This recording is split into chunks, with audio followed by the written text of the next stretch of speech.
And we're back here once again with another episode of the Iron Man Podcast, episode 351. It's going to be Tuesday's big showdown. I thought I wasn't going to have enough people tonight, so I just asked, hey, you want to come on? You want to come on? They were like, yeah, sure. I was like, oh, okay. That's just usually how that goes. Actually, we can't resist your MSK-ness. Yeah. A lot of women are like, man, MSK is so hot, sexy, and good looking that I just can't resist. A lot of dudes too. Oh God! So has I'm sure there've been, ones of threes of them. Well, how was everyone's weekend? Yeah, because I'm talking to you guys in a little bit. So pretty good. Spent Sunday with my girlfriend. Did the usual couple stuff. Wait, hold on. Whoa! You talked to a girl? Like that's gross. Not only dude. did I talk to a girl, I went to her house. You went to a girl's house? Okay, that might be taken out of context in years later on. He meant that as like we're dating this person, guys. He's not some weirdo, right? You know how I know this isn't true? He's not married. Yeah, I'm not married, but I went to a girl's house. You're not married. What is this? Yes, you do. We can invite you over. There's a girl that I think I invited over one time. I was like Charlie of 2.5 Men. She took her underwear and just put it in my sink. And I almost choked this person in Minecraft, actually. But yes. This was back in the day when I was more of a horn dog and I was younger and I was just crazy, actually, At least you weren't in the Roblox in like those get a girlfriend servers. Well, that is like the depth of depravity right there. If you guys don't know, Comic Book Club Wednesday tomorrow is me, Professor Savage Dad. We're gonna review Nick's book, Screecher #1. Then on Sunday, if he's available, we'll do Screecher #2. Separate them because obviously 2 different issues. I like to spread the content. Then after Screecher, we are going to be doing. I don't know yet. I got a lot of surprises, but Ultimate Spider-Man #2 is coming up. I did end up getting Ultimate Black Panther #1, so I should have probably put it on my pull list, but I didn't get the hype surrounding it because I just not that interested in Black Panther, honestly. But it ended up selling out, just like Ultimate Spider-Man #1 did. So I bought the reprint version. So yeah, I got that coming to me, and we'll see how that goes. But yeah, plenty of comic book videos coming out. I know a lot of people like the why Ultimate Spider-Man #1 sold so well, and don't worry, there's other videos like that coming. So it's all in here. I got to dig my knowledge out. I did a showcase. Why did it sell out? They gave the fans what they wanted. They gave the fans what they wanted. We got the marriage. We got the kids. We got what we have been waiting decades for. It's almost that's why you give fans what they want. They sell out. But Tiny, if I did that, the video would be like 30 seconds. That's racist. That's according to Sweet Baby Inc. If you give the fans what they want, you don't give the biggest what they want. Sweet Baby Inc. knows all. In case you didn't realize, I was being facetious. Well, Tiny, if I did it's not about entertaining people, it's about the message. The message. Ugh, good Lord. I mean, hey, like if I did that, that'd have been like a 30-second video. Hey, you just give the fans what they want and they buy it. Okay, and the new Transformer line. I bought Duke #1. I originally bought the Transformers book. I knew it was gonna be a hit because I'd read the description and I was like, okay, this might not actually be a steaming pile of shit. And IDW wasn't going to do it. So I was like, okay, bought it. And a lot of people liked it. I ordered so many comic books that it's in the room and I can't find it. So I just reordered #1. And the trade paperback for it is coming out in May. So if anyone just wants to... Me. Yeah. I'm ordering second copies of comics because I forgot that I ordered them. Right. Dude, I legit can't find them. I legit... And then do you know how, like, you do the thing where you read the date of when it came to try and figure out which one you have? I have to do that, and I'm like, I think this is the one that I wanted. I think. Yeah. Well, that's why I have a database, comic book database, and I scan my comics as they come in. Otherwise, I got that too. Yeah, you're right. Really? You got a database, MSK? On League of Comics, you can do it. I can put a wish list up, and I can see like what upcoming trades I want, what upcoming comic books I want. This week, I already got the ones that I wanted: the Bat Knight and the Spectacular Spider-Man. That's what's coming out this week. That's gay. It's got the database symbol on it, so I can scan my comic collection. Right. Yeah. If you give fans what they want, you're racist, bigot, homophobe, Nazi, Trump lover, MAGA, sucker, something. I don't know the words anymore. They all. Wait, but you don't give your fans what they want, MSK. You're still called all those things. Wait a minute. Are you insulting me? Wait Trying a to. minute. Well, what else ended up happening? My Okay, God. can I give Nick a shout out? No. You said you're I'm gonna just kidding. talk about Creature number 1. For Yeah, those of you who know my channel, I only showcase comics that I like, and I did a showcase on Creature number 1 on my channel. And I very appreciate that. Thank you, John. Yep. Nick was one of the very first people to take a chance and come on my stupid channel. So thanks a lot, Nick. Yeah, I like John. My buddies. And if He you only ever get came a on chance for the to- beard. Let's be honest here. It's true. It's true. Give You the do people have a what really they good beard. I thought we already established this, right? Give the people what Do you they ever want. get mistaken? Because I asked you this when I first met you. Do you go to like Walmart and get mistaken for like a rabbi? Me, it's funny that you said that because I used to work in I used to live in Queens, and To be fair, mine's coming out pretty nicely. oh, there you go. You look like you should have a hammer. There you go. You look like you should have a. What you said about Thanos. Here you go, Nick. You can hold my hammer. Oh my That's god, I love it. like you're gonna just murder someone. Holy fuck! When I start streaming regularly, I'm gonna get a foam Mjolnir and I'm gonna write ban on it. And every time I ban someone, I'm just gonna smack it onto the thing. It's like ban. When I was That's working pretty in awesome. Queens, I was taking the bus home, and I think it was a Sukkot, the Jewish holiday, and a couple of Orthodox Jews came up to me and asked me if I wanted to go and pray with them. And I was like, I'm not Jewish. Did they take you to their hole? You know, and Their tunnel system underground. Only a jerk would get insulted. I was like, yeah, thanks a lot. They laughed, we laughed, and and they went about their business. yeah. But yes, I've been Don't mistaken. lie. They wanted to show you their sweet tunnel system they've been working on this whole Oh time. no, we're not going to that. Nope, not tonight. Nope. YouTube. I love Jewish people. Good lord. Iron, what you been doing, man? Working. I'm trying to, we've had a little bit of a rough time with the dogs lately, so I'm trying to get caught back up, doing a little overtime. So that's what I'll be doing tomorrow night. I'll we be got a watching you trader in guys the in chat. the chat. Yeah. Huh? We got. Yeah, I'll be checking it out in the chat. So Okay. Yeah. But Yeah. I'm trying to get caught up. I told you. A little money saved up before April for the meetup. Yeah, I told you, man. Hey, if you just go on OnlyFans, become a male stripper like Channing Tatum did in Magic Mike, you would just make a lot of money. You know, older, married, shake your ass. Come on. Just saying. There's always options. Yeah, I'm going to go on Gilfs. Yo, you're roboting. I cannot tell what you're saying, man. Is it just me or is it everybody else? Sadly, I think it's just you. He was giving you life advice, man. You know you got to take that from MSK. I unfortunately understood everything MSK said. Yeah, it's weird. Like everybody else talks fine, but the minute MSK starts going on a glorious rant, all I hear is and then you got OnlyFans with the feet. Pretty much. No, you got the gist of it. He's just saying keep your options open. You never know. Well, I've known this guy for going on almost a year, I think. Almost a year. By summer. But I wait. So yeah, it's like, You friended a black guy? What the fuck? That's racist. well, you know. Okay, he just said he knows very you. good. He never He said told he me you befriended you. You got your DEI quotas now, actually. Oh Lord. Give me 1 second. All right. If you are watching from John's channel, my channel, this is my YouTube channel. We don't actually stream this show on here. We're a little too spicy, obviously. The only live stream show here is just the League of Legends podcast that I have with Chaz and Sean. We're almost to 900 subscribers. So if you want to go subscribe, thank you so much. Every time I'm on this channel, we have fun comic book talks. I really enjoy it. And oh god, man, it feels like every day I'm just digging up new stuff that I didn't know about the comic book industry. And whenever someone tells me X-Men are a allegory for racism and blah blah blah, I'm just like, you are a liar. You are full of shit. Actually, it's funny because that's when I stopped collecting the X-Men. I collected the X-Men. I got number 1 from 1962 up to like 404. You have giant size X-Men? Yeah, I got Uncanny X-Men 1. I got Giant Size. Yeah, watch my Sunday comics. I've been showing off all my key. Oh, that you could pay off your house with that thing. That's a lot of money. Holy crap! But X-Men was an adventure comic book, and it wasn't until around I'm going to call around like maybe issue 150, where right around when that God Loves Man Kills graphic novel came out.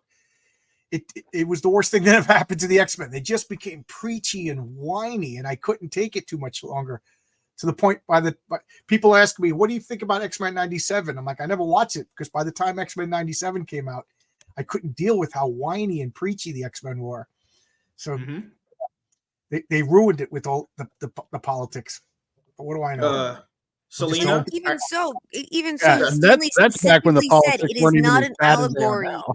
to. It is not an allegory to Martin Luther King Jr. and Malcolm X. It absolutely positively is not. He straight up said it. Right. I will say the X-Men movies, like the Bryan Singer ones, those ones they had that. Like if you want to say that specific version, then yes, that is true. But not X-Men as a whole. That's what I was saying yesterday. It's like where I think a lot of that comes from is the movies, and give or take, those are good or bad depending on who you ask, right? But people have to understand a lot of people's interpretations of these characters come from those movies. We know a lot of people have not read these books. We know this. They can't even tell you where the characters are from or their first appearances are. Most people's interpretation of the X-Men, let's be honest, have come from either the animated shows, or the movies. Absolutely. Pixel in the comments, he's got it right. Taurus opinions. That's true. Oh, Taurus opinion. Pixel Trader, yes. So Pixel, how you doing, buddy? I don't even get mad at that because a movie is viewed by millions and millions of people. A comic book by 10,000s of people if it's good. Yeah. So you you got to start somewhere. Like when I was talking, that's true. I had to talk with Eric July, and people call him a Taurus because he watched the Batman cartoons, the X-Men cartoons, that kind of. But first off, the guy's like 35 years old. Nick, that's like your age, right? You're in your 30s. Yeah, I'm 36. Yeah, so I don't blame you if you started with the cartoons and then got into comics. Like literally, Batman the animated series was my first thing. Batman. That was my very first thing. Yeah, that means no. There's a lot of people in our age group. I went back. Definitely. I mean, right now I'm collecting a book from a series from the 80s written before I was even born. Ask any comic book fan over the age of 33 that is into Batman what their introduction was. Usually, always is of them will say the animated one, or the Michael Keaton one. Those are like the two that get people in. The Batman '89 or Batman series. Yeah. Val Kilmer. Keaton was also big. Because Batman '89, Batman every day after school in kindergarten. Batman '89 was huge. Like it was. I literally big, saw Batman and Robin in theater. George Clooney owes me a few bucks. I've been reading Batman since Marshall Rogers and Jim Aparo, and I will say that the Batman animated series is perhaps the best portrayal of Batman. I love that one. Oh, geez, where'd that voice come from? It's great. I mean, I have that effect on people's Batman Beyond's my favorite Batman cartoon, but that's neither here nor there. Either or, it's fine. It's just I don't mind introductions. Like even people said their first introduction getting to the character was a movie that is probably not like people. That to me doesn't matter. Everyone has to start somewhere. What make you a tourist if you don't? It's crazy how someone like if you don't progress and actually read where the stories are. Because like what really took me to understand, because I always had that opinion too of like, well, not everything is translatable from the book to this and this. You should go and read the books. Not only are they always 10 times better, but why not? If you can't accurately get it most of I would say 95% there, then don't adapt the story then. Why is that with anime? We have to accept that they can adapt one-to-one. It's a freaking it's a storyboard. It's literally already designed to be made. The fact that they can't get a single comic book movie right, it makes no sense whatsoever because a comic is a storyboard. Yeah, and the thing comics with animation, the other thing you got to realize is it's stories with an essentially unlimited budget. So you notice how in shows where or cartoons where you have this big animal that's with you the entire cartoon. The minute they go live action, that animal's gone in 5 seconds. Look at the recent Avatar show. Appa and Momo just disappear almost all the time. Versus the animated. Hey, they crushed Momo at one point. Appa ate Momo. I'm what sorry. The frick? Does John's Appa wife actually is texting eat Momo? him. No, that was no, it's a joke. Oh, okay. No, they get into a cool samurai fight though. Enough horror stories about this new adaptation that in the animation, in the anime, they actually get into a cool samurai fight. So there's that. When I have adopted a zero tolerance policy, if they adopt something into live action or whatever, take a comic and turn it to another medium, and they don't slavishly dedicate it to the source material, I don't watch it. So I love the Avatar: The Last Airbender cartoon. So I'm waiting to hear what people that I respect. You're not gonna like it. I'm just gonna say it right now. You're not gonna like it. Well, I don't like they. Well, I mean, they're taking. What is it? Zuko's my favorite character. 22 episodes the first season, and to get that down to 8, like they're cutting major things. I mean, it's it can be done, abridged, but way better than M. Night Shyamalan. Like, don't get me wrong, it's better in between those two. The real one. The problem with the show is you can boil down Avatar to 8-hour-long episodes, but the writer is clearly not up to the task. They basically take all the nuance out of the characters, and they basically turn every character into like this gray sludge of like they Flanderize basically everyone. There's like a Flanders filter on everybody. And I even like a lot of the actors, but they don't understand the character. Like the only one who really gets any sort of arc this season is Zuko, which I mean, fair enough. Like they did Aang so dirty. They did him so dirty. Oh my god. But I'm just saying he's the only one that has any sort of arc. Like Aang does nothing this entire season. Aang does not waterbend at all the entire season. He does not waterbend at all.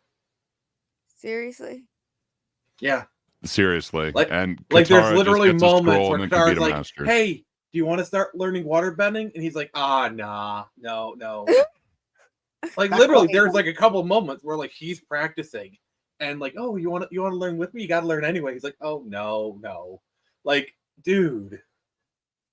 Seriously? Yeah, like that was my thing, which is why is that for like anime? People just accept that manga can get adapted to animation, both like comics. People are like, no, but you can't have it that way. It's like, little fuck, what the hell? Who made that as a rule? Yeah, you can have it. You just choose not to have it.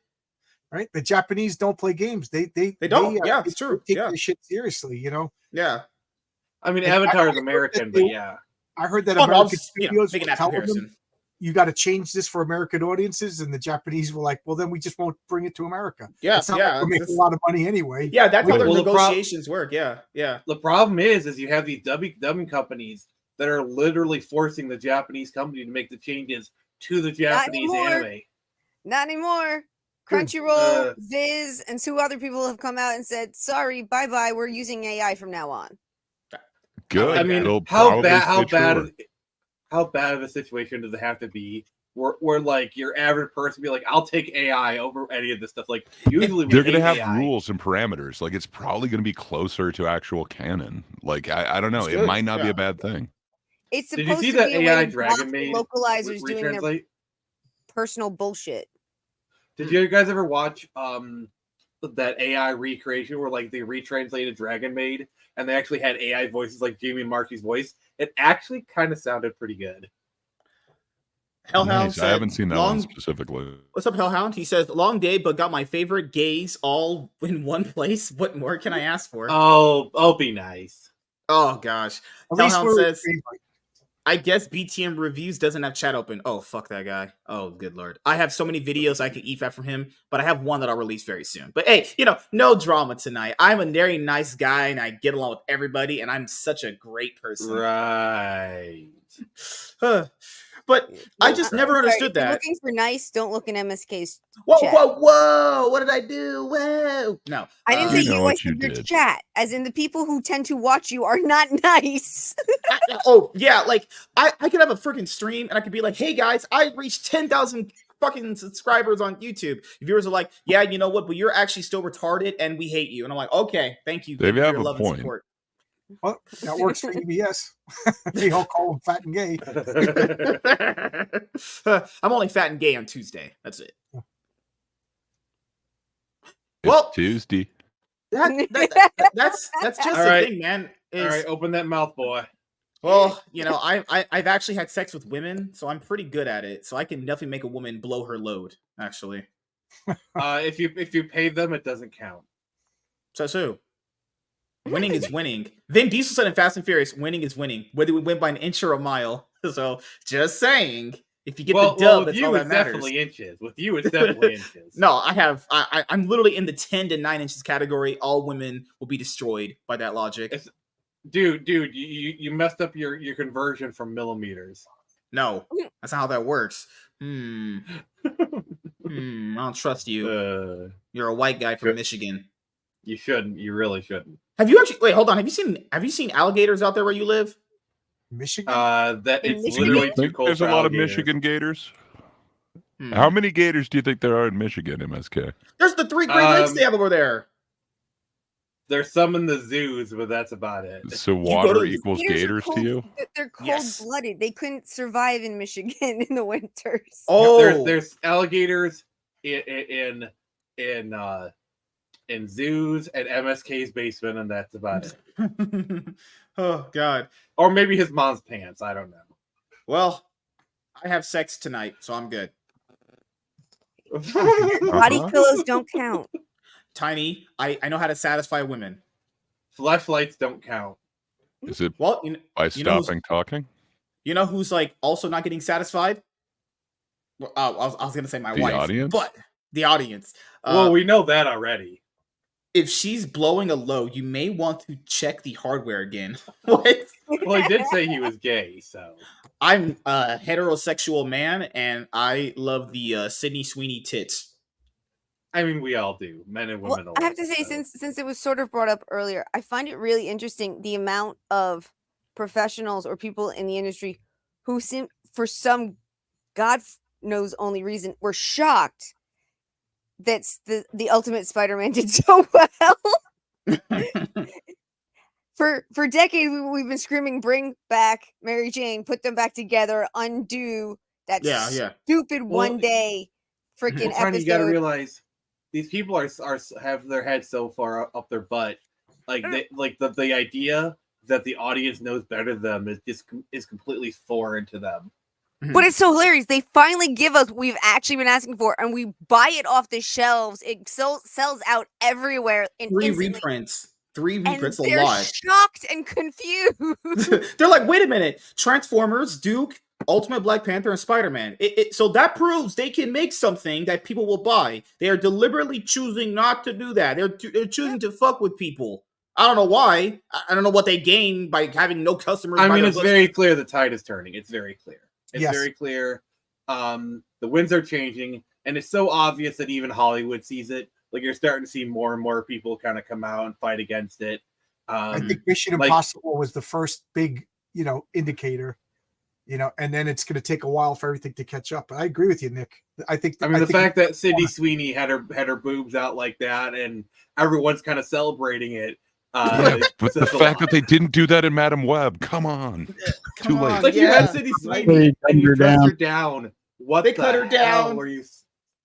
Dude, like, okay, she looked good in that Yeah. outfit. Don't get me wrong, Oh, but yeah. she could have looked so much better. Dude, and then we had that article that came out, and it was like, men like staring at women's boobs, and I'm like, what? Yeah. Also, women like staring at women's boobs. Boobs Yes. are universal. Gay men like hot, beautiful women. Yes. Everyone likes a hot, beautiful woman. Back in my college pretentious days, I used to, you're going to laugh at me and, whatever, but I used to go down to this gay bar and I would hang out. And let me tell you, nobody is easy to pick up like a lesbian after a couple of drinks. They all like, oh man, I miss men. So I used to go there and the guys would say that they like beautiful women. They they don't want to hang out with ugly women, So everybody likes beautiful women, like beautiful women. Straight men like beautiful women. Yeah. Lesbian like beautiful women. Gay men like beautiful women. I mean, if you look at like the history of acceptance of gay people, like lesbians have been kind of like semi-socially acceptable since like as early as I'd say the 90s. Because you look at like the 90s, lesbians, it was kind of okay to be a lesbian or at least bisexual. I'm a Look at, lesbian. like the media. I've allowed it since the 90s. Because men have this fantasy that 2 women are going to be fooling around and then all of a sudden they could join in. Also, every guy has a fantasy of turning a lesbian straight. The power of my dick compels you. Like, I can do that. I've turned lesbian straight before. BBC rules forever. That's how it works. It doesn't count if you kill them first, bro. Doesn't count if you kill them first. What is this, Saw? Like, what the One hell? of my best friends in college would also go to local gay bar because his attitude was, the girls would spend the night dancing with the gay guys, and he didn't have to worry about the fact that he didn't like to dance. And then once it was over, none of those guys were trying to take those girls home, so it was easy pickings for him. Oh my I mean, yeah, lord, because dude. like at that point, those girls have been dancing with those hot guys all night. They're probably all sexually flustered. They're like, Yeah. oh, you have a dick. Okay, come on, let's go home. But then, like, Not but then, quite but that, then- but yeah. but then the girls will go home with each other, and they'll start tasting their own carpets, and they're like, "I guess I'm lesbian now." I'm like, "What?"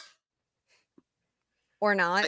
Don't I- think anything you say makes sense, but T- fair Tiny, I mean, I- to be, if I've been through the MSK's block a mouth few is times, open, everyone. You know he's lying. I've seen girls taste each other, and then they just only want to No, taste you haven't. lettuce. Stop lying. You had. Why would I lie? I have Well, no reason to Because your lie. mouth is open. That's why. That's how I know you're lying. Is your mouth goes up and down. Oh, before I show you guys this, Selena, how you been doing? What's up? I think she's dead. I'm She there? muted. You killed her. Oh. I was muted. Sorry. Good Um, lord. Good lord. Yeah. I've been stressed out. I've just been tired. I think I slept Okay. 20 minutes last night. Oh, just our baby dog has been real sick the last couple of weeks, Oh, and it's just been no. back and forth to the Hmm. vet, and Do you know what they it's have? just been stressful. Well, we're waiting on the X-ray. Because he had hurt his foot somehow on top of everything Oh. else. It's just been back and Well, forth with different They things. think it's actually like a pinched nerve in the back and not Oh. actually the foot. sucks. Because that's why Oh, he's no. not. Well, I mean, I'm actually pretty glad because the first thing we were thinking was liver or kidneys. That's what I thought too. Because Yeah. he was just crying all night and pissing himself, which he never does. I mean, the He's dog probably very was in a heck of a trained. lot of pain. Yeah, he was. Yeah. They said that can do that. He's limping and all that, and then we get him to the vet though, and he just runs around like a fucking tornado. Isn't that how it always is? But they Right. they did the blood work, and it came back there wasn't anything to make them think they need to check anything else out.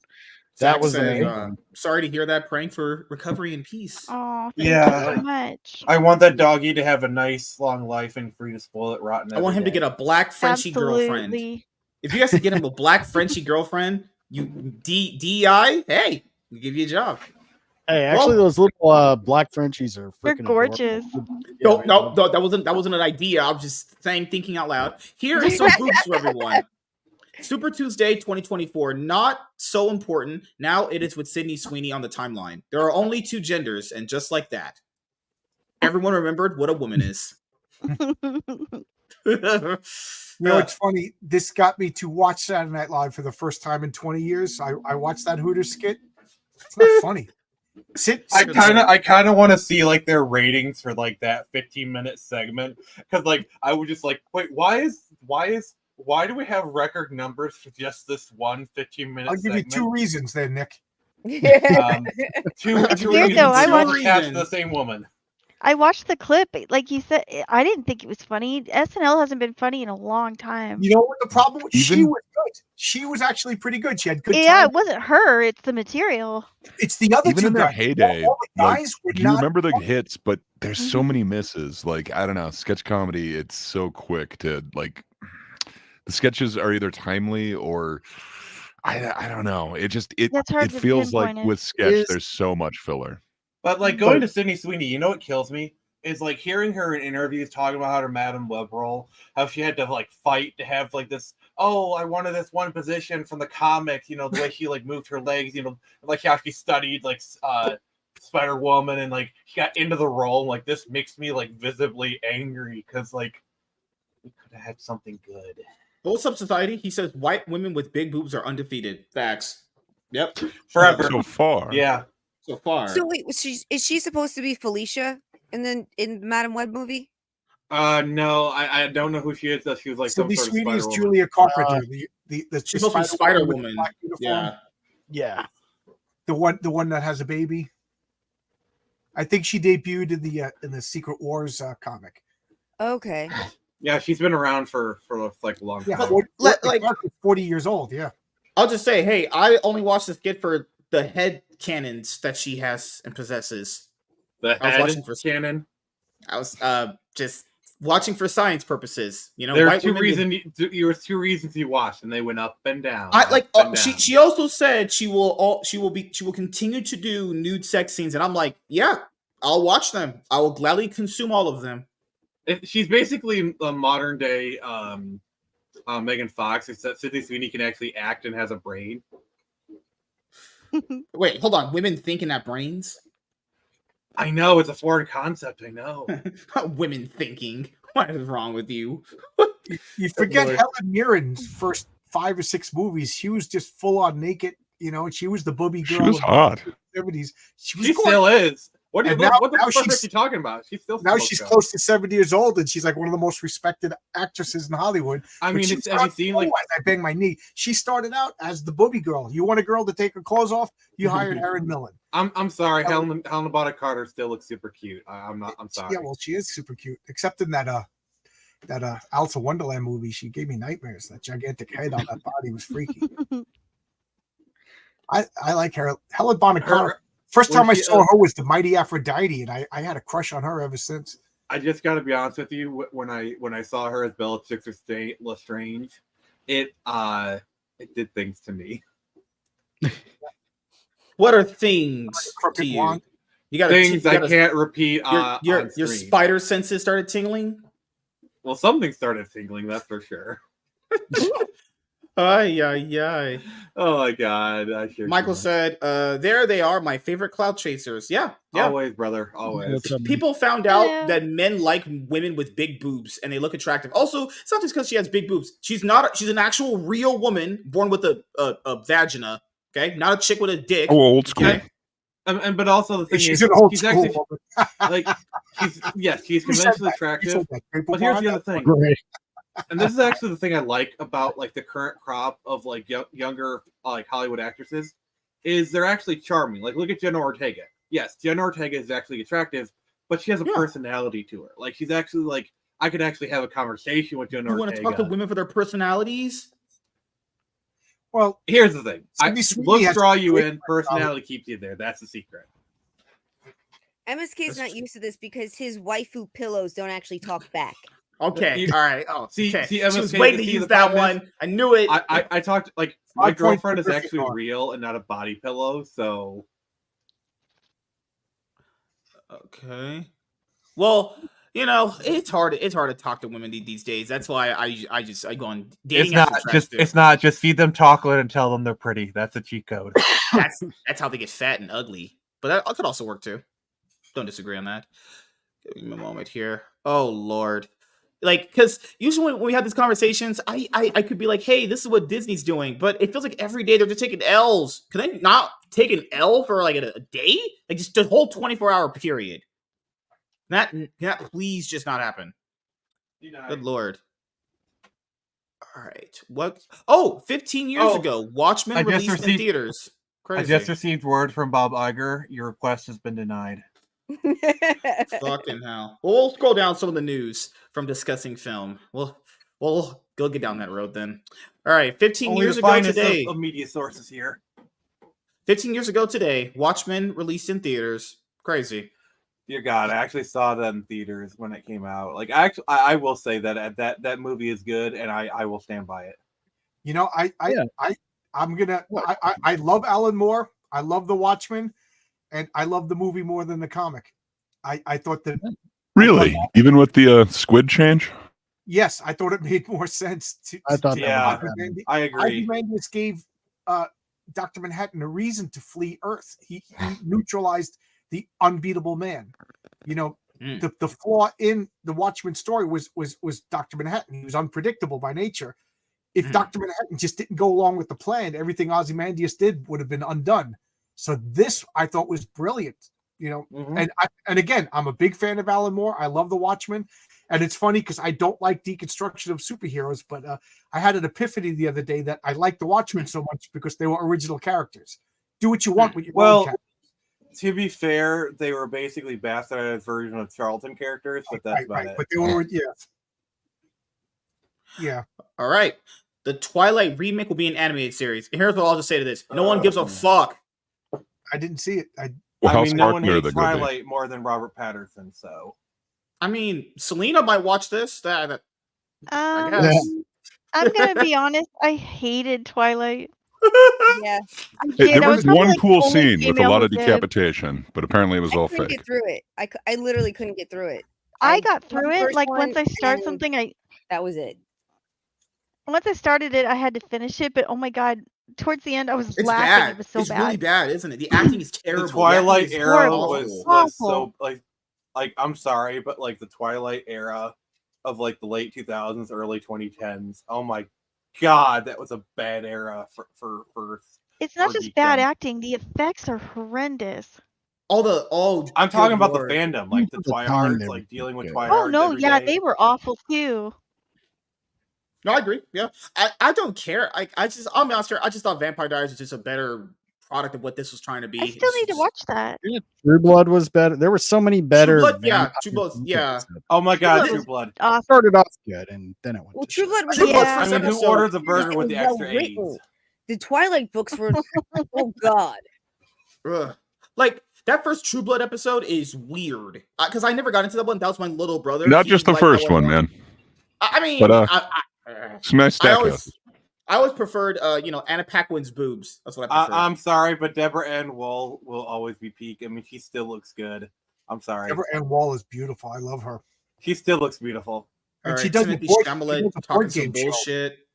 All right, So Dune 2 was Karen. good, by the way. Hey, that movie is awesome, man. Like it is Yeah, I saw it in crazy. Dune 2. Everyone in 2023 is lucky that got delayed. It is gorgeous. Oh, dude. Okay, Yeah. okay, great. I'll ask you this: did you like Dune 1? I think Dune 1 is boring. As I fuck. love Dune So 1. they do a lot of world building. I don't feel like they do enough kind of characterization. It kind of goes quickly, but they're trying to set up a lot of stuff. The pacing in 2 is completely different. A lot of people are comparing it to like either Empire or like Two Towers. I don't know if it's quite that far, but It's not. I Yeah, really because Dune liked 1 it. and 2 are the first book, and Yeah. I think at this point we're getting Dune Messiah. I think So it's very clear he says we're that getting- he's signed on, but that funding isn't quite there yet. But it sounds like we're going to do it. There's I mean, some after how changes they successful made in this this has been, that are they're doing Dune weird. Messiah. Like in the books, it takes place over like a 3-year period, and in the movies, it takes place over like a 6-month period.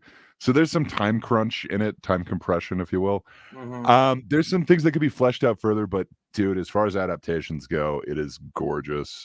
It is the biggest, just amazing, and the biggest problem with Dune Messiah is they have to let Duke Leto II grow up, because obviously, Yeah, at and- the end he becomes the God Emperor. He's got to be at least 17 by the end of the story or something. Yeah. so there's supposed to be some time in between, but I don't know.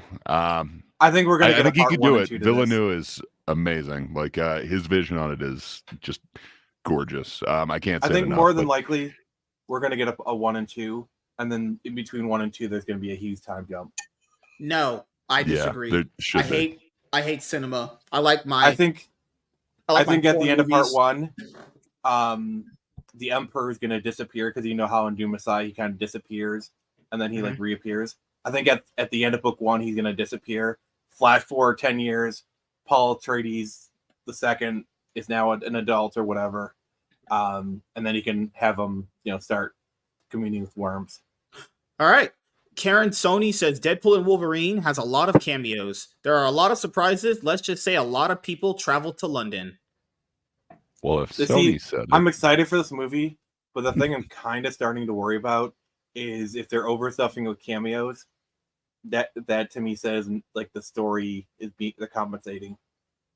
I mean, Deadpool 2 story was bad, man. Deadpool 2, like outside of the humor, I was, like not Deadpool good, 2. so- I liked it. I love What? Really? I love Deadpool 2. The story was so bad. Like the humor is No, it fine. wasn't. No, it was great. I thought the story was better than part 1. Really? Part 1 was Yeah, great. you- Yeah. And I enjoyed I love part both of them, but I'm with her. I think we both enjoyed part 2 a little bit better. You didn't have to go through, it wasn't just another origin story. You already had Oh, yeah. established Origin characters, stories are tough. you knew where they stood, Yeah. and It had an you Yeah, could- Deadpool 2 is emotional- like X2. I don't know Uh, about that. they No, I only mean, X2 concentrated on is a great- developing the is a great characters they film. needed to, like Cable. Yeah. Or did you mean DirecTV? No, I'm just kidding. Also- That's- and that was a Deadpool 2 badass cable too. Also, Deadpool Oh, 2 is another example of like doing a race swap and actually making it work. because they never once like concentrated on a race. They just and honestly, the actress was great, and the writing for her was really good. Like it didn't matter that she was black. I didn't care. And she didn't really have a huge part anyway. But I still I always thought fucking Domino was Asian. So what the hell? All right. I mean, it depends on the artist, but yeah, I know some artists have. She looks like Dakota Johnson says she will never do a film like Madame Web again. She says it was definitely an experience. I probably will never do anything like it again because I don't make sense in that world. Good. Okay. I'm going to be honest. Dakota Johnson strikes me as not a very smart woman. I'm sorry. I'm sorry, but like everything I've seen of her, she doesn't seem like the brightest bulb. She's just really bland, dude. Honestly, I think she was just made to be an actress because of who her parents are. I don't think she even enjoys it, to be honest. I would not be surprised. I think she's just a bland person. Like she's someone who doesn't bland. She doesn't really get. I don't know. Maybe this is my interpretation of her. I think she's just a very bland, dull individual. There's nothing. She's still coasting really on 50 Shades. Let's be honest. Oh she's still coasting on 50 Shades. Like she's still coasting on. She did the 50 Shades trilogy, and she's kind of still coasting off of that thing. Honestly, too, if she doesn't like acting, it seems like everything that comes out with her in it, she always comes out with like just a few weeks later. It's like, oh man, I really didn't like making this. It's like, girl, if you are not appreciative of then stop being an actress. I don't know. I just think maybe she chooses bad roles. Because have you guys seen The Social Network? She's got like a one scene part. Like she's actually like very good in that. Like she's got like one scene, but like she's active, she's bubbly. She's actually like, to be fair, that's like a really well written, very well directed movie. So yeah, I think she just has bad. The audience can tell when an actor is having fun. Yeah, if anyone like we literally went through all the social media marketing on a Saturday SmackDown episode about 2 weeks ago. We went through it. She was legit not interested. She looked miserable doing this. What's the name of the actress that was she was in the she was in Grey's Anatomy and she left that show and then she was in Knocked Up. Oh, Heigl, Katherine Heigl. Yeah, Katherine Heigl. Yeah, Katherine Heigl. She's another one. She talked bad like a month after all every the movie. time. She's the worst movie, and then she doesn't work. I think Dakota Fanning or whatever her name is, Dakota Johnson. She's on that cusp. People are going to stop hiring. Well, because if you talk bad about movies all the time, you know. The difference between Heigl and Johnson is Johnson has like her parents in Hollywood, so she has connections, whereas Heigl didn't. So I think that might be the difference. All right. Legendary CEO Josh Grode says the studio is actively engaged on Dune 3. I don't give a fuck. I mean, stupid not to, man. It is a gorgeous masterpiece, and you should care about it. You'll enjoy it. All the actors are down for it. Denis Villeneuve said he'd like to come down for it. Like, I like my shark movies. I think Sharknado's better. Pure cinema. I know I'm going to catch hell for this, but I don't like Dune. I don't like the books. I don't like the movies. All right, boot over on the stream. Stupid not to make a third movie. Boot Nick. All right, fair enough. Thing in Hollywood going on right now. Well played. Fair enough. Well played. Do you like a lot of sci-fi, or are you kind of more? Yeah, I love sci-fi. Fair enough. Sci-fi. You know, we need a Galaxy Quest 2. And I tried. Dude, I really tried with that first movie. I really did, but I watched it and I was like, I don't give a fuck about none of these characters. Are not interesting. The actors look like they just legit have no chemistry with each other doing any of this. Like it's so boring and forgettable. I mean, hey, to each his own. Maybe it's Number not for me. 2 is not boring at all. I could understand people saying the only criticism I say first one, is Paul. I mean, Paul and Chani. Yes, do not work. Like halfway through the movie, he starts being. They also change that character, and Chani. Sorry, they really do change Zendaya's character, Chani. It's not the same character. About empowerment. It's like halfway through the movie, she just starts making stink faces at him. It's like I don't blame him for ditching her for that. I think Rebecca Ferguson. I'm sorry. If I would gladly ditch Zendaya for Florence Pugh any day. I thought Timothy Chalamet and Rebecca Ferguson, I was not buying that mom-son thing. Like, I was so forced. I know you. To be fair, they're separated for most of the movie, so it helps. Hey, black people don't have parents, so, I don't have a dad, so, that's how it works. All right. Civil War. Also, they literally never explained how Gunnery Harkness survived. Yeah, but hey, you get to see him play that instrument in this one, so huzzah. Oh, Lord. Kill me now. The not a guitar. The Young Sheldon sequel series is moving forward at CBS. Or whatever, Not so young, whatever. Sheldon. That is Great. not young. Cool. I mean, First, also with yeah, go Young ahead. Sheldon, can they just like acknowledge that like it's either a separate universe or Sheldon has been lying this entire time about his past, because they've gone so far astray from Big Bang Theory canon. First behind the scenes look at James Gunn's Superman. So it's been retitled. It's not Superman Legacy anymore. It's just called Superman. Filming in Norway. We have filmed the first scenes, which are when Superman flees the fortress. I think the name change is fine. I think this, yeah. I start with disagree. Superman. I think it's kind of stupid. Calling it just Superman? I'm No fine. way. Legacy sounded like it was going to be a like they're going to be killing him off in the first movie and introducing like him. Legacy would be a Man of Steel sequel kind of thing. Yeah. Right. Now call it Superman. There hasn't been a movie just called Superman yet. Yeah, set the original. Yeah. Well, that was Superman the movie, but yeah. You're Yeah, right. just- You're right. That was called Superman the movie, so there Yeah, hasn't just been. call But it- still, yeah. everyone, I don't know. It just I mean, Man of Steel is his nickname, but like just calling Superman is fine. Yeah. I didn't like Man of Steel. well, Neither did Man of I. Steel just came about because of like the Dark Knight, like that's where that was going Right, from. what works And for the fact that Batman Christopher doesn't- Nolan, the fact that Christopher Nolan produced the film totally had nothing to do with it. Probably a lot to do with it. But then again, we never know. I have a lot of giving you guys clout, and I give you guys a lot of clout, and then you guys, give it back I mean, to to me. be fair, me appearing on this podcast gives you clout, so shut the heck up. I think John did that for me. So what did you do for me?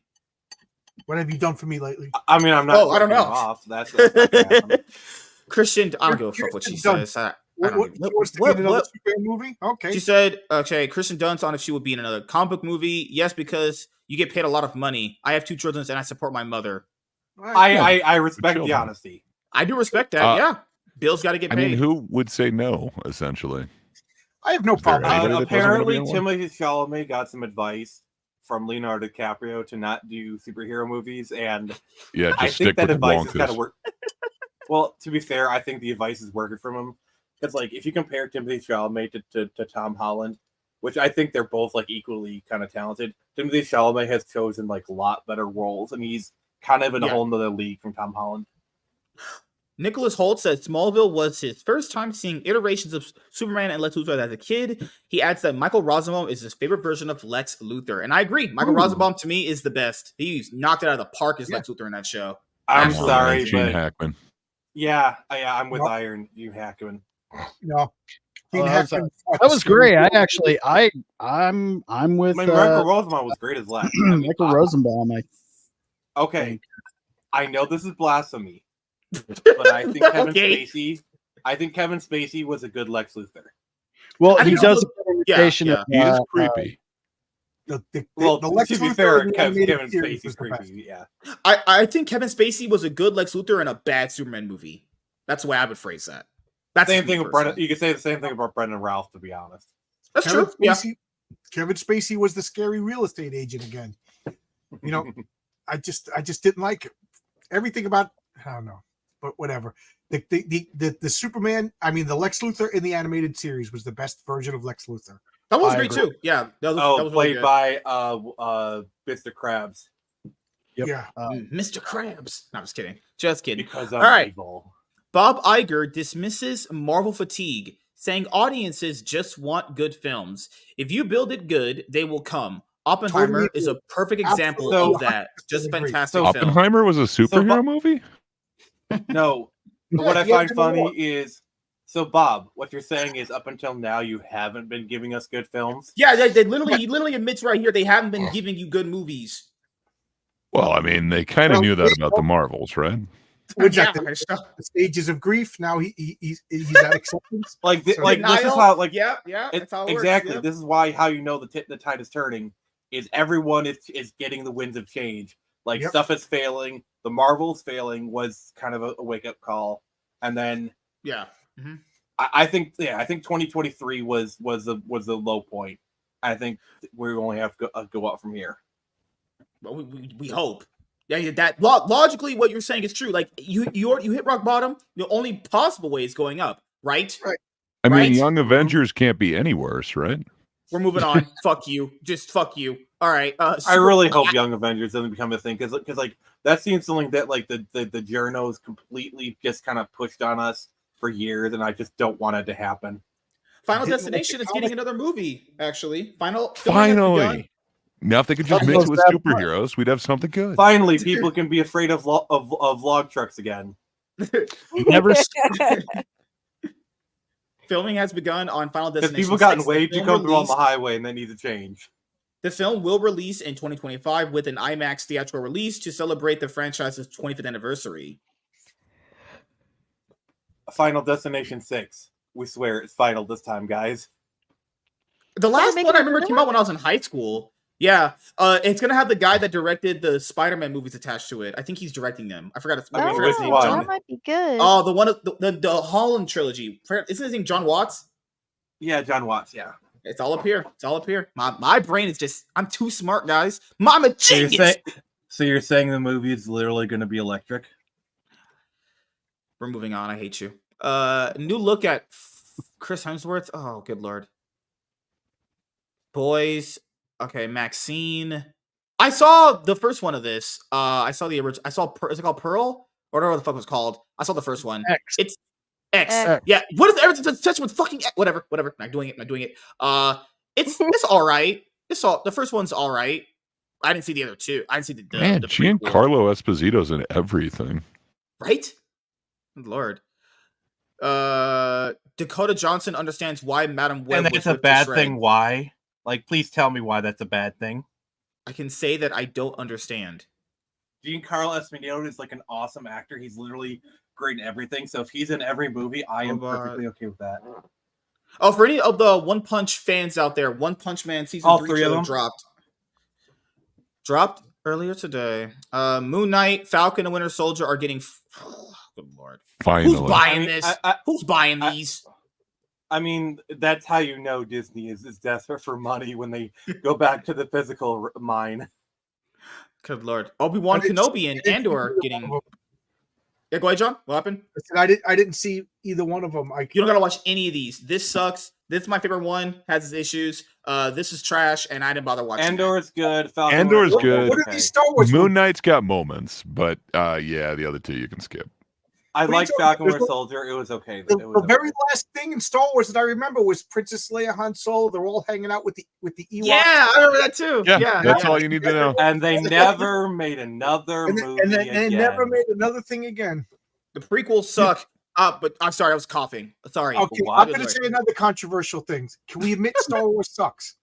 There was Now two, it does. there was 2 good there movies was- out of 12.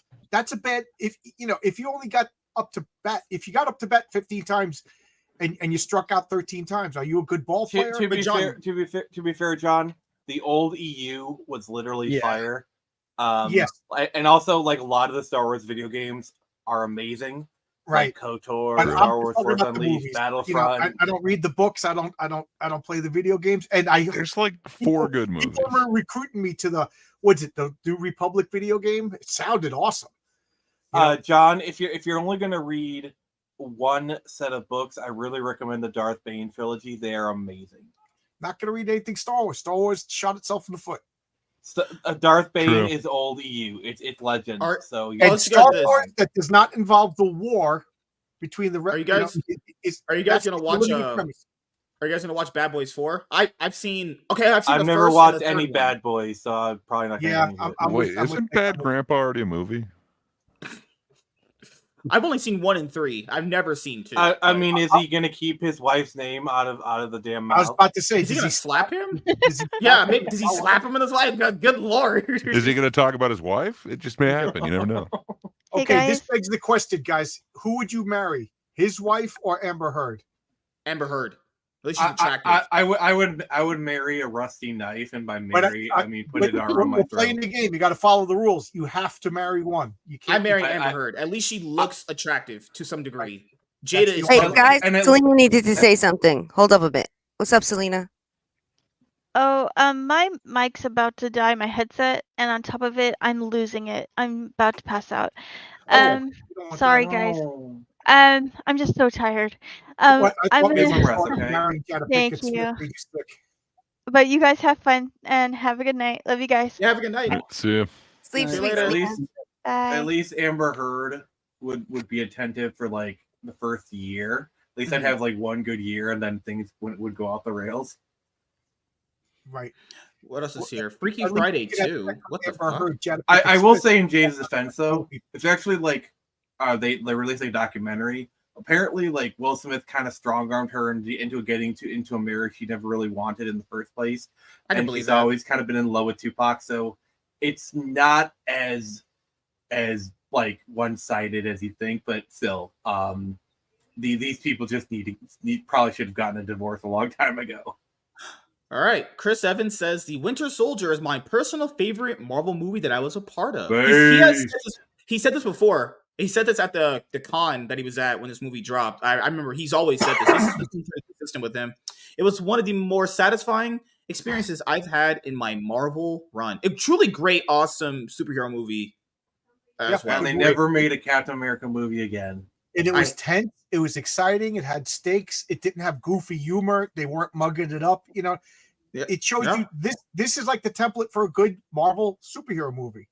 Sure. I'm just mad that like they basically turned Captain America 3 into an Avengers movie. It's an Avengers movie. Let's be honest. It is an Avengers movie. Yeah. And it's not really a Captain America movie. I mean, he's kind like yes, he's there, but it's an Avengers movie. It should have been called major Avengers Civil part War. of it. I'll say he's a major part of the movie. Well, Captain America is a major part of Avengers 1 too, as well. So I don't know. It's just the movies. It should be called Avengers Civil War, in my opinion. Like that should have been the sequel to Age of Ultron. Should have been Civil War. Well, I mean, with the Justice League movie, Superman wasn't in it for like the entire thing. Are we gonna call it like the Batman movie? Well, by that logic, But I don't know. here's the thing: it could have been called Iron Man: Civil War, and it would have been the exact same movie. Yep. Or it could have just been called Avengers Civil War. That's what I mean. So it would have made that's my thesis. Just call it Avengers: Civil War. Yeah. Like Bucky is a big part of it, but like the main plot is an Avengers plot. America. Bucky should be. But Bucky is basically more than a plot device. Already his own man. Well, Selena left, so we didn't get a chance to talk about the Taylor Swift Eras tour. Good lord! Oh man, we should have jumped on that before she. I'm telling you, Taylor Swift opened a huge can of worms with the movie industry by cutting out the distributors. Like, I think we're going to see more of that in the future, and that'll really change cinema. Because like once you start to see like more independent films like going straight to theaters, like bypassing distributors, that's going to really change cinema. Like, I think we like that might be the thing that saves theaters. It's Taylor Swift. Chris Evans says if making comic book movies was easy, there'd be a lot of good ones. So he just kind of admitted there's a lot of bad ones. Thank you, buddy. Well, Chris Evans basically says if making movies was easy. I mean, most movies are garbage. Most comics. Also, I just want to say, people say like, oh, you know, taking breaths, you got to breathe to eat. Like, this is just like a common sense thing. This is the kind of thing a stupid person says. I love how everybody is saying this now. It's like now that it's okay to say this kind of stuff. Like literally 5 years ago, Chris Evans would have said, "Oh, people don't like superhero movies; they're racist." It's you can tell there's a new there's a new party line for Hollywood. Like the talking points have changed. Yeah, it's one of those things. Like this is what a person who doesn't like going into their thoughts. They say these kind of like blank statements, and you're like, yeah, that is true. But it's like that most people know that. I shouldn't have to say that because that's like, why do we have to voice out everything in our thoughts now? It's like some things are literally just self-explanatory. Right. When somebody says, but that's just my opinion, though. It's like, dude, no kidding. No shit. Yeah. Is it your opinion or is it the opinion? I thought it was Abraham Lincoln's opinion. Of course it's just your opinion. I mean, is it your opinion or is it the opinion your publicist told you to have? Good point too, Nick. Nick, you're on fire tonight. Thank you. Usually I am. Nice creature. Well, thank you. I thought he meant me. Oh, dang it, guys. Hey, I'm talking to you. You by Screecher. Well, to be fair, MSK, if you're on fire for more than 4 hours, you should really consult a doctor. Over 20% of the domestic opening weekend gross for Dune 2 was from IMAX sales. Premium It is amazing, literally man. contributed to that. It was shot right on IMAX. It looks so goddamn gorgeous. And then they did a digital transfer to film. And the look of it on IMAX is amazing. And just every one of the effects comes off so clear because they're doing that to film. It takes that like sterile, like it adds a little bit of noise to it, which really pulls off the CG. They did something amazing in this. The pandemic gave them a little bit more time. Every other movie that's out right now is not the kind of movie that you need to see in a theater. Dune to me screams, again, I don't like Dune, but this looks like the kind of movie you got to see in a theater. I really think the writer's strike helped this movie. I think the strikes helped this movie. The fact that it got delayed 6 months means they had way more time to finish the effects. I think the writer's strike did this. Yeah. Dune 2 opens with $178.5 million worldwide, over 50% more than the worldwide opening of the first film. So this is all accurate. I've checked this stuff. The problem here is they should probably factor in this. The first film only opened bad because it was day and date release. So I think also pandemic. Also like the fact that Dune 1 did so well with 420 million, right? Release. Yeah. And word of mouth, people heard about it. Yeah, and the pandemic, and then people watched it at home, and now they want to see the second part. Chris Evans says Marvel movies are objectively phenomenal films. There's a couple of them. If you talk to anybody, everyone's gonna have the way they look at movies. I've never like when someone says MCU movies or cinema, I'm like, okay, cool. That's what you like. That's fine. I will say this about Phase 5. I'll fuck you. Some of them are shot really well. Like I will say, Wakanda Forever is a very beautifully shot film, and there are moments in Wakanda Forever that are actually really good. The movie itself is crap. Oh well, yeah, that makes me happy. And then there are moments in Eternals that look really good, but overall the movie is crap. But yeah. All right. I wonder if there's anything Wait, else what's the here Matrix one? Go back to the Matrix one. Matrix. Matrix turns 25 years old this month. Oh my god! I feel old to make a sequel. That is so old. I feel so old now. Yeah. You guys want to feel really old? So I was at a museum today, and in one of the exhibits they're talking about like traveling. There was literally an iPod Nano in one of the displays. There was an iPod Nano behind, and also they had like a display of like 90s tech. One of them was a Game Boy Color. I literally have a Game Boy Color. Eamon Velani says she has been assured that she will return to the MCU. They give me breadcrumbs and I try to make a meal out of it. Okay, lady, that sounds terrible. Like this, they give me. They give me shit, and I gotta make a dinner out of it. Yeah, she literally told Kevin Feige to shut the F up with this 616 nonsense. That takes balls. She's been great. Yeah, she's been saying all the right things as far as I'm concerned.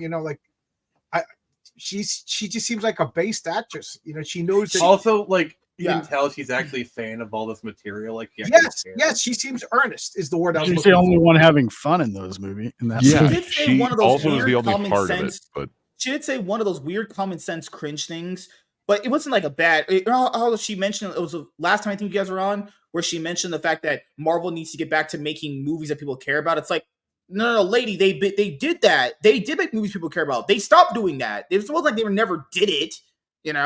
It's more like, all right, I guess women logic. That's how it works. I get it. All right, Sith stuff. The Strangers, Chapter 1. Who's watching that? I don't think I was watching that. I'm gonna see it. I hate you. I'll see it. I like those movies. All right. And Shogun looks amazing, man. I need to watch Shogun. I've heard some good things about that. Oh, you have diversity hires. I mean, it's literally DEI, man. They need to legit eliminate that shit. I mean, to be fair, it was like they were doing Kamala Khan, so it's more of a right actor, right role kind of situation. The heck? Someone's mic fuzzy? Is that me? Yeah. I think you just punched yourself. Let me check.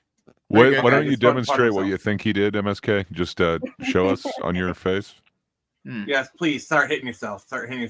Yeah, she's fun. You know, she brings that like youthful thing to the movies. I don't think they've ever had her stand out in any movie that I've seen her in so far. But I'm going to be honest with you, Ms. Marvel was not a bad show. What I saw thought that I Kills didn't It- hate, and she was the only Yeah. good part of the Marvels. Like the other two did not want to be there. Also, Ms. Marvel she had was character very well arcs shot. that looked like they were cut out of that actually would have been kind of decent. I don't know, man. I don't hate her. Yeah.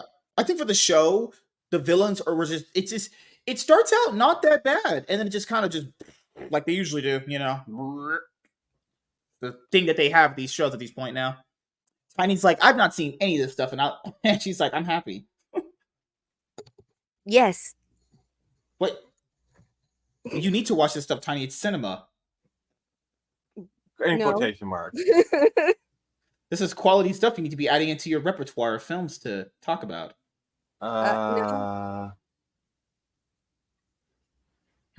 Interesting. No. Okay. Thomas Hayden Church thinks that Sam Raimi and Tobey Maguire will make Spider-Man 4. Hell See, yeah. this is what kind of pisses me off is there's been a lot of like buzz about like a Spider-Man 4. As much of a Tobey fan as I am, I don't want a Spider-Man 4. I want an Amazing Spider-Man 3 because I feel like Tobey has kind of like it has more of a cap to his trilogy, whereas Garfield's story still needs to be finished. Like, yeah, I agree with you. Like Spidey got 3 films, and like his No Way Home kind of capped off of stuff. Whereas you can tell with Andrew, he had something to prove in that movie, and he proved it in No Way Home. Yeah, he had his Empire Strikes Back. He didn't have his Return of the Jedi. Yeah, the Andrew ones, they ended so abruptly. Like, I don't even think that universe was great at all. I think the first one is okay, good, I guess. To be fair, those films are carried. To be fair, those films are carried by the chemistry of Gwen and Peter. Like hard. Between, it's bad. It's amazing chemistry, and that's kind of what carries those films. Especially the second one. The second one is legit like garbage. I was like, bruh, why be the Rhino? The only reason it's watchable is because of those two. Good lord, man. Because I think for Spider-Man 3, that wasn't supposed to be the ending either. It kind of also leaves off on a pretty sour note. Also, the thing is that movie was sabotaged because it's supposed to be an entirely different movie. Then Avi Arad got his greasy fingers and forced Venom in there because it's really supposed to be Sandman and the Vulture, and they cast Ben Kingsley to play the Vulture. This is what I've always said. Now you get Topher. Yeah, this is what I've always said. They should have just kept the same thing they were doing for the first movies. Just do one villain. I don't know what made them think they could just do like, why not just, this is working. How about we just, that's always been the problem with Hollywood. And the Sandman story in Spider-Man 3 is legitimately good. If you could have had him be the main villain, like, why did they feel like they need to add 2? Hey, these first 2 movies, one villain works for the story, narrative. Second movie does the same thing. It's too I'm so sorry, John. Please go right ahead. I apologize. I said that's always a bad sign when you see that there's a lot of villains. It's always a bad sign. For sure. It seemed like both Raimi and the studio... where they literally had 3 villains. Yes, exactly.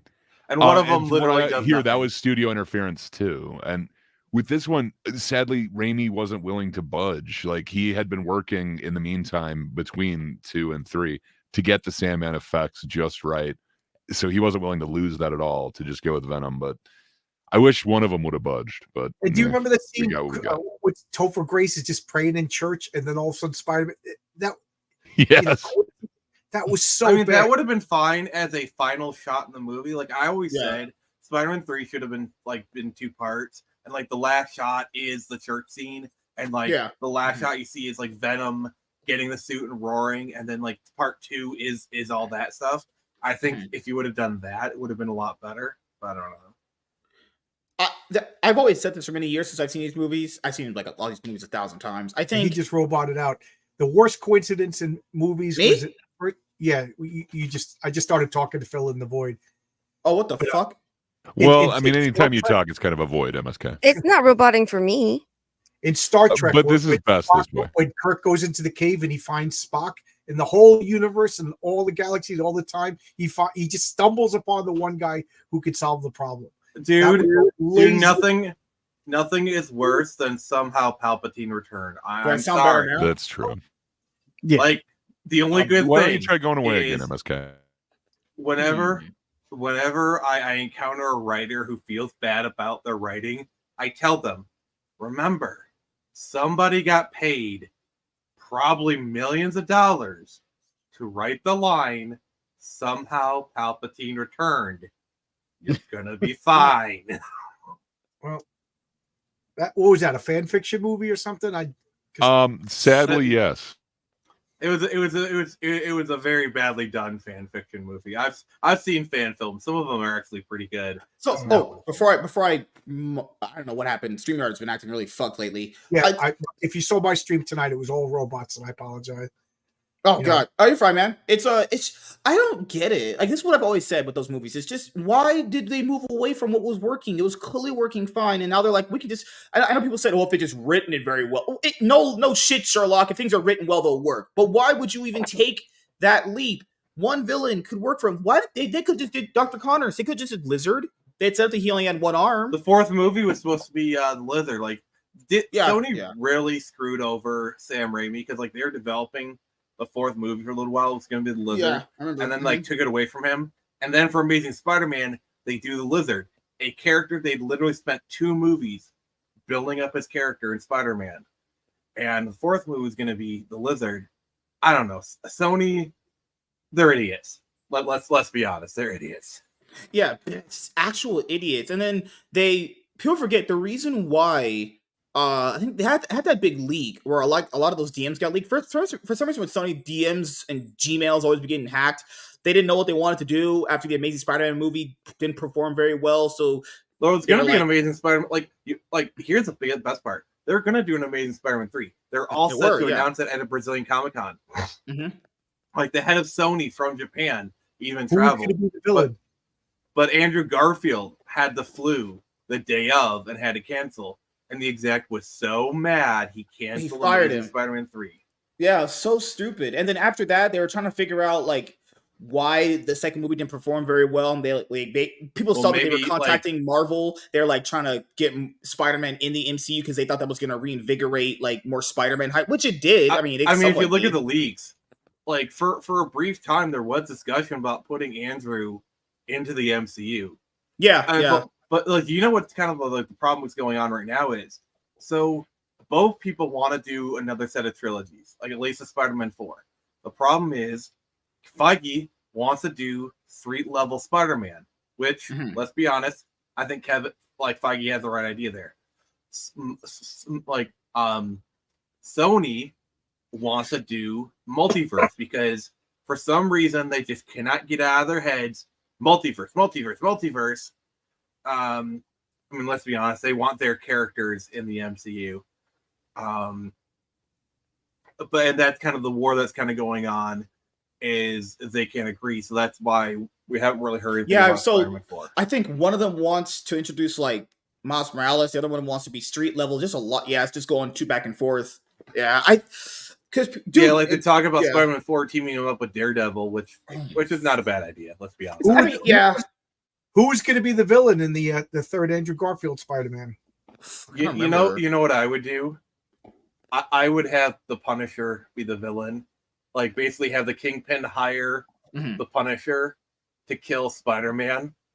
Like just do the classic origin of the Punisher, like do that storyline. I think for the Amazing Spider-Man 3, they were trying to do the Sinister Six because they set up a bunch of those like cameo shots, Easter eggs of like the Sinister Six like weapons. That's the other thing that Sony has like a hot rod up their butt, is they've been really trying to get the Sinister Six going. Like even now they're trying to get it done. Michael says, I've always wanted a Spider-Man 4 with Tobey and Raimi returning to helmet, but with Sony and Disney's recent track record, I think I just rather just not have it at all. Yeah, that also. I don't know. I just think there's been too much time that has passed. I don't know. I don't think you could put the genie in the bag of bottle. I think you can still maybe do an Amazing Spider-Man 4 because it's very clear that Andrew still has the energy for it. Whereas I don't think Tobey has the energy. Like Tobey was kind of sleepwalking through No Way Home. And it was kind of fine. Yeah, Toby, I felt was sleepwalking through it. Andrew kind of carried that whole thing, to be honest. Yeah, he was very. I never got that feeling at all. Actually, Yeah. Like, I'm not saying Toby did a bad performance, but it was very understated and very laid back. I guess John, do you exist? Excellent movie. Yeah, let's see. I think. I mean, Andrew's a great actor. No, you're fine. You're fine. I was just gonna bring up the fact that I don't know. I don't think either. Fuck. Because what I remember of the original Spider-Man 4 leaks and that script that got leaked, I'll say this. I don't know if that, because that was all him that wanted to do that. Sam Raimi wanted to bring in like Anne Hathaway and have her like some different version of Black Cat. Maybe, because I don't know, man. All that shit just sounded bad. Like Anne Hathaway becoming like the Vultress instead of Black. That sounds stupid. Like maybe we just keep it the way it is. Like I love how it's terrible. I love how they wanted Anne Hathaway to play Black Cat, and then she eventually became Catwoman. I am sorry, I love that. I just like, why would they want to call her Vultress? Just call her fucking Black Cat. What the hell? Unless that was a Sony thing and they couldn't. They were going back and forth on the name, but like, I mean, his ideas for 4 just sounded like ass. They sound so bad. To be fair, this movie probably would have come out around 2009, 2010. That era Anne Hathaway as Black Cat. Yes, please. Like, yes. Yes, 1,000 times yes. That would be great. Well, they already cast somebody as a Felicia Hardy in the Andrew movie. Yeah, it was a Rogue One woman. Yeah, that's right. Jan Erso. That's right. I don't know. Yeah, I mean, to be fair, I think she can pull off Black Cat easily. Yeah, but Sydney Sweeney is the only one who could be Black Cat. Let's be realistic. Yeah, I'm down with that. Right. If Sydney Sweeney was Black Cat, I'd pay money opening day. I mean, we've seen how throwing money. Yeah, like it's just like that. The poster alone will get you tens of millions of dollars. Just people buying her movie poster of her as Black Cat. Yeah, the person who designed Sydney Sweeney's costume in Madam Web should never work in Hollywood again. Right? I'm just gonna say, you hire that woman, you know what you're hiring. John, what? Well, I will say her spider costume was really good, but her civilian costume, while she did look cute in it, yeah, they dressed her down really bad. Oh, so she had a sexy Spider-Woman costume? I didn't even see. Yes, but it could have been sexier. Because is it worth seeing? Is it worth watching? Like someday when I don't think I could ever tell you it's worth watching, but the clips in question will probably be leaked onto YouTube within the year, and that's literally the only part of the movie worth watching. Because I haven't watched Ant-Man yet, the Quantum Verse one. Yeah, you're good. You don't need to. That movie sucks. I haven't watched what was after that? I haven't watched the Marvels. I haven't watched Miss. No, you got to. There's such a good double Dutch scene. Like if you're into jump roping, that's the movie for you. What man is it? The Endgame. I don't know about you guys, but I hated Endgame, and that I was like, I'm done with the Marvel universe, and I saw the Multiverse of Madness, and I saw Infinity War was great. Infinity War was excellent. A great movie. It's good, but the elements that they changed, like God, the real story is so amazing, though. The real story is so much better. The fact that they removed the Lady Death thing from Thanos and gave him that piss poor motivation is stupid. Absolutely. What sucks is they could have had Hela be the stand-in for Lady Death, and it probably would have worked. Oh my God, that's a great idea. That is a great idea. Because in the comics, he does rebound with Hela. So. Oh my God. Because any way to get Kate Blanchett in that outfit, vamping it up like she did it. I will say this though, Kate Blanchett as Lilith in the Borderlands movie, I am not there for it. She is too old to be playing Lilith. By about like 20 or 30 years, she's too old. Well, that's Tiny. What did you think? Did you like Infinity War or Endgame, or vice versa? Well, there were parts of both that I liked and parts of both that I didn't like. I agree with the whole death thing disappearing kind of. I mean, he literally said it would be like courting death. Yeah, and I mean, I always laugh my ass off that the whole reason that Deadpool can't die at all is because Thanos was fucking jealous. Which is the most Deadpool thing ever. They made Thanos. You are now immortal. You will never be with death. they made Thanos one of the stupidest villains because he gets the power of God. He could do whatever he wants, and he's concerned with resources. So why not just make it, make more resources? Or people, they only conceive 1 out of 30 times. You know what I mean? So like to be fair, they had a similar conversation with Sauron and X-Men. It's like, you have the power to rewrite DNA. Why don't you cure cancer? No, I just like turning people into dinosaurs. Right. But Thanos, he was a cosmic serial killer. That was terrifying. He was scary. He was he wanted to kill. They should have just made him. I just like to kill. The motivations are so stupid because like when he's talking to Doctor Strange, he's like, "Well, this planet, lost resources and blah blah blah blah." But it's like, wait, well, hold on, whoa. All that is stupid.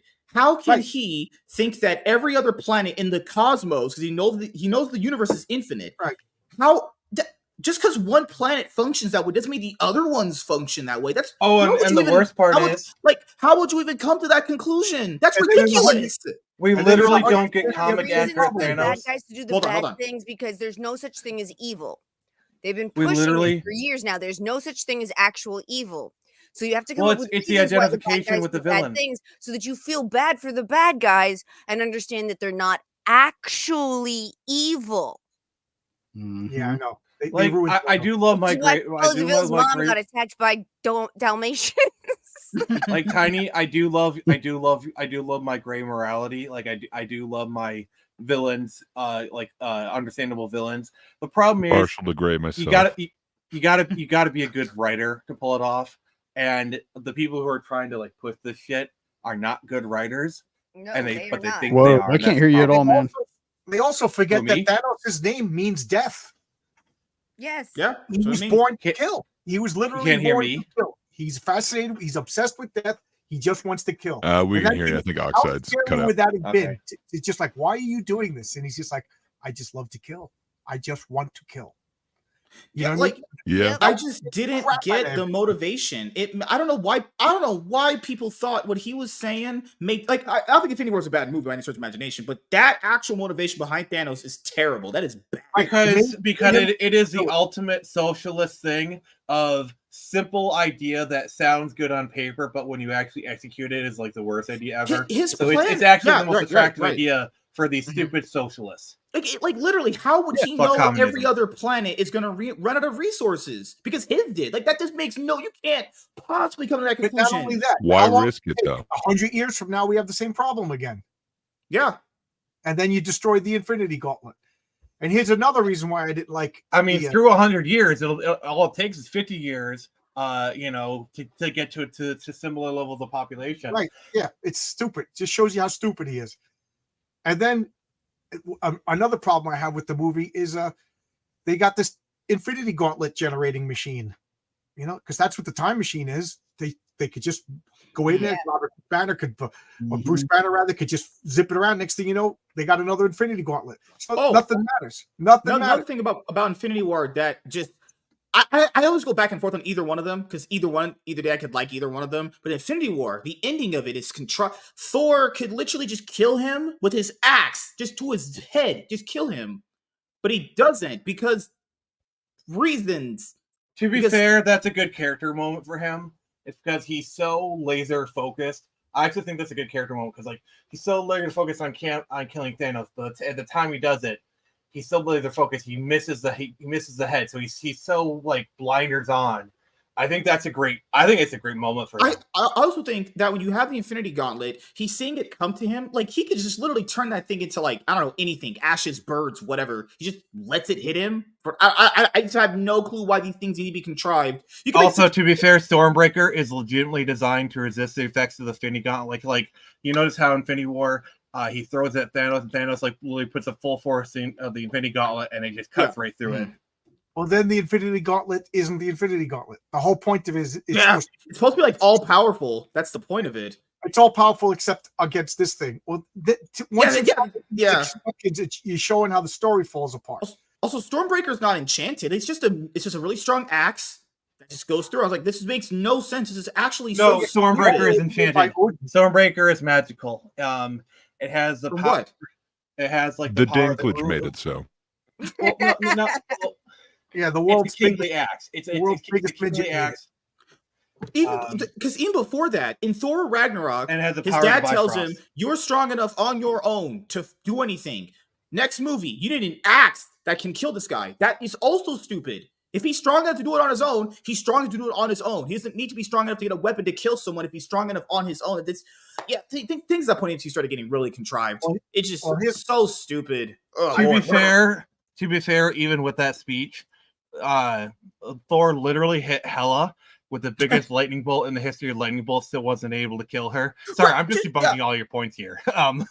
And so even in that same movie where that speech happened, like Hela was like really freaking strong, and he still wasn't able to defeat her. So it's I'm saying it's a dumb thing to make the movie on. He's supposed to be strong enough on his own without the hammer. Next movie, he has to grab an item to kill someone. What that defeats the whole purpose of what Ragnarok is. Then that makes no sense. Even in Ragnarok, he wasn't strong enough to defeat Hela on his own. Surtur had to essentially do it. But the point of Ragnarok is to have him be that strong. That's why he had the moment where he got his lightning powers to work. So I don't know what the point of the movie is then. If he's not strong enough. The point of Ragnarok was basically he had to let go, not just of the hammer, but also of Asgard itself. And I think is he strong enough on his own? Because if he's strong enough on his own, he doesn't need the Stormbreaker. Then he's good. But that's the thing. He's not strong enough on his own. You're saying they lied to me? Hela. No, the move. No, I'm saying you're dumbass because you're watching these movies. Point. I'm just saying, like it's just stupid to me. Like, why have him go through any of this? It's just nonsensical. I think the problem with the do me a favor, watch the movies again. Watch them closely. I did. The whole 5 years blip thing was bad. They should have closed the paradox loop and got rid of the 5 years. Because think about it. I always rewrite bad movies. It should have started out. Tony Stark is obsessed for 5 years. He's been working on a time machine. He's crazy. He's whatever. He's neglecting his kid. Pepper's ready to leave him because he had STD or whatever, and now he has survivor's guilt. And he's like, if not me, who's gonna? He's got a beard crazier than mine. He's out of his mind with guilt. And then when Ant-Man shows up, that gives him the idea of how to get this. I don't know. So for 5 years, he's been obsessed, and now he tries to close the loop. He gets the gauntlet, and now he realizes if he closes the loop, it starts all over again to where Thor could kill him. He's going to lose his daughter. John, I kind of disagree because Tony's arc for the MCU has always been to find his peace. And so he finally finds his peace in the blip. And like he has a kid, he marries Pepper. Like he's always wanted to find his peace. And so he finally does in the blip. And he's willing to do it. Like that's why he didn't want to help initially, because he found something magical.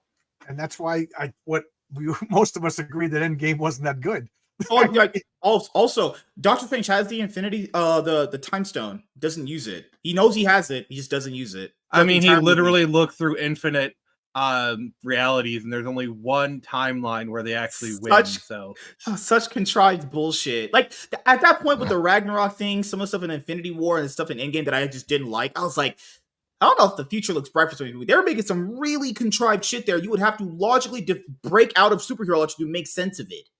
Like he forgot that he had the Time Stone, even though he clearly defeated Dormammu using it. Like what? That just is stupid. He could just stop time when they could have just grabbed the gauntlet and just left.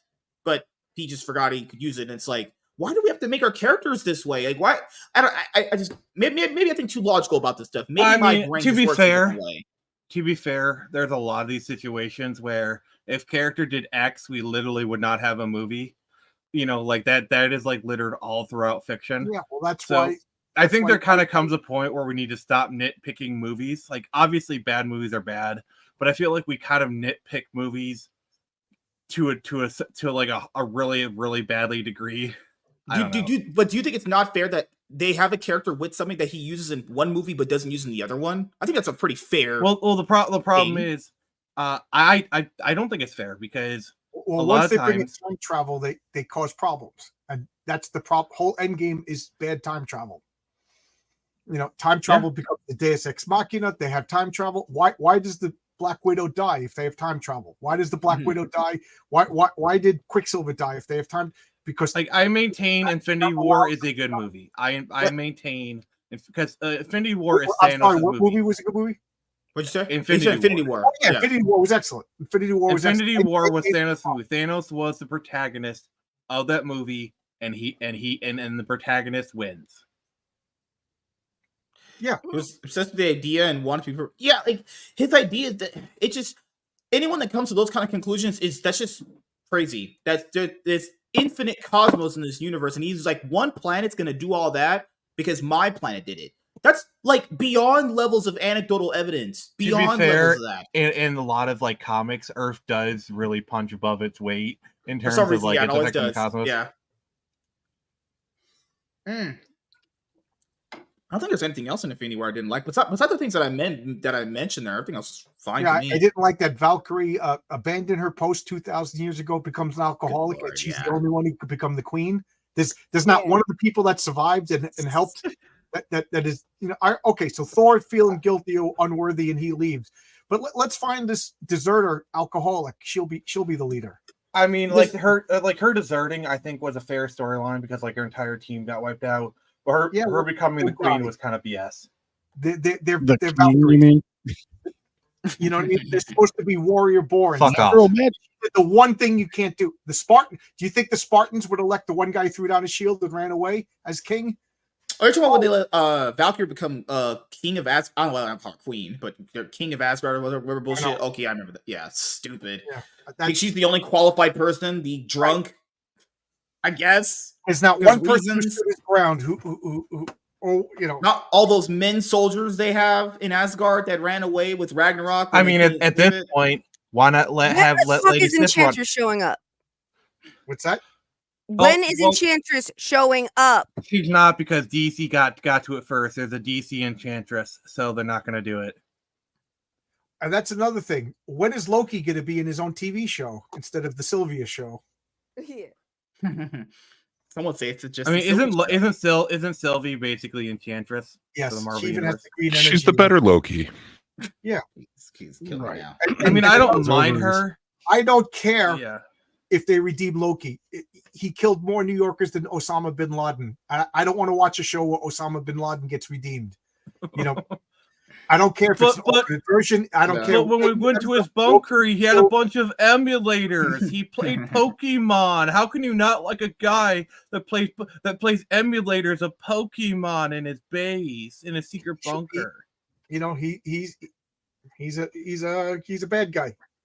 Yeah, I agree. I've just never got why is even set up a villain to be this bad, deceptive, and a murderer, only to just break him down to become a good guy again, even though we saw him do very clearly villain things. I don't know. Because Tom Hiddleston played him, and Tom Hiddleston has a magical ability to make women's panties disappear just by smiling. So that's why he got his own show. Character Loki's supposed to be a charming manipulator. So the whole character is that he's pretending and manipulating people that he's redeemed. But he's not Loki. And let's be honest, Tom Hiddleston plays that role beautifully. Yeah, I got no problems with the acting. Matter of fact, I think that's some of the greatest casting in the. That's a perfect casting, really, if you look at it. Yeah, perfect casting. I can't even. He looked like what Loki should look like from the books. It's just I got the idea of the origin story about him in the movies. It's just why can't we just have him be a sinister villain? The only problem with Loki I've ever really had is the way they portray his strength. He's always been just really worthless in terms of strength wise. Why does he have to be weak? I just don't get it.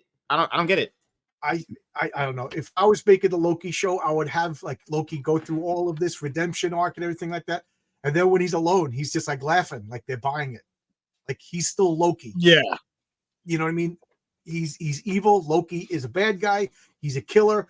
But he's manipulative and he's sneaky, and he's going to manipulate the Time Variance Authority. He's going to manipulate Sylvia, but he's just did you see Kang? He was terrifying.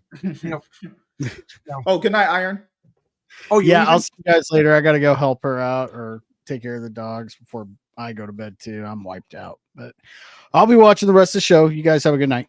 Tiny's going to beat me up. Yes, I am. All right. Oh, what? Wait, what the heck? I mean, let's be honest, MSK, you're into that. Lord. Plus deserved. Women touching me sounds great. Sounds like a good Tuesday night. All right, am I right, boys? Lord. Well, oh Lord. And we're talking about things that didn't work in it. I mean, I will say this. whatever I didn't like in Infinity War legit pales in comparison to what I didn't like in Eternals. That's leaps and bounds of logic. I can't even break in my brain. Hey man, it was kind of a better version of like the speed running or whatever. I don't know. It looked way better than Flash. Oh, well, when she was running. Oh yeah. Okay, that was cool.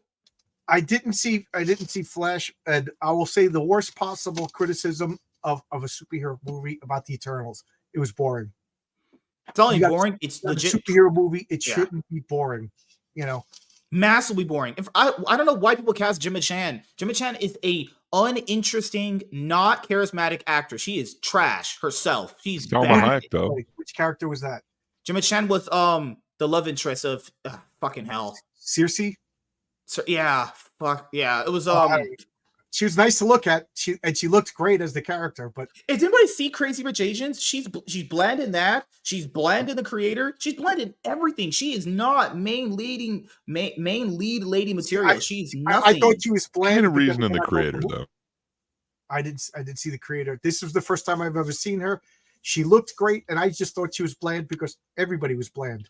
The guy who played Icarus, he's bland. Yeah, everybody was. Everybody just had like a like, there was the black guy. How could you take Richard Marston, literally Robb Stark from Game of Thrones, and how can you make him bland? Because if you look at Game of Thrones, he is the best part of one of the best parts of those early seasons. Yeah, he is an amazing actor, and you just make him bland. I mean, they put like 50 pounds of muscle onto Kumail Nanjiani. That was kind of cool, but it didn't make the movie any better. But I don't know. Funny? Just all of a sudden, this comedian is just like this slab of meat. It's like, wow, okay, interesting. Also, like, okay, Kit Harington's in it.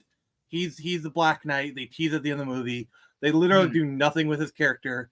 If you could write him out entirely, and he does nothing for the movie. And then they cancel his upcoming movie.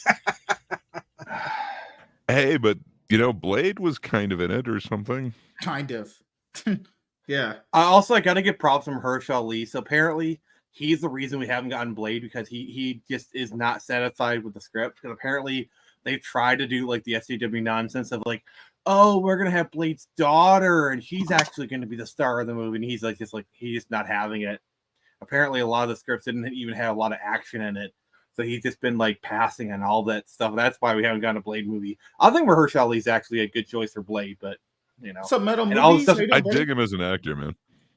And like honestly, hearing that Michael? He's been rejecting these scripts just makes me like him even more. So man, like I think people have forgotten how bad this production of this Blade movie has gone. They didn't even announce a director for it, and then like what was it last year? They announced that they lost a director. We didn't even hear we even heard of who the writers were. Never heard of the directors. Never heard of the producers. They kept all that under wraps and were like, "Hey, yeah, all these people are just dropping from this movie.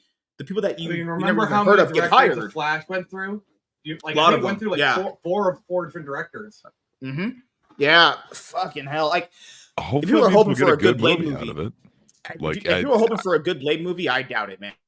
And I sincerely doubt it. I got some hope, man. You heard what Feige said, right? Like he's going to be amazing now. He wants good movies. Now.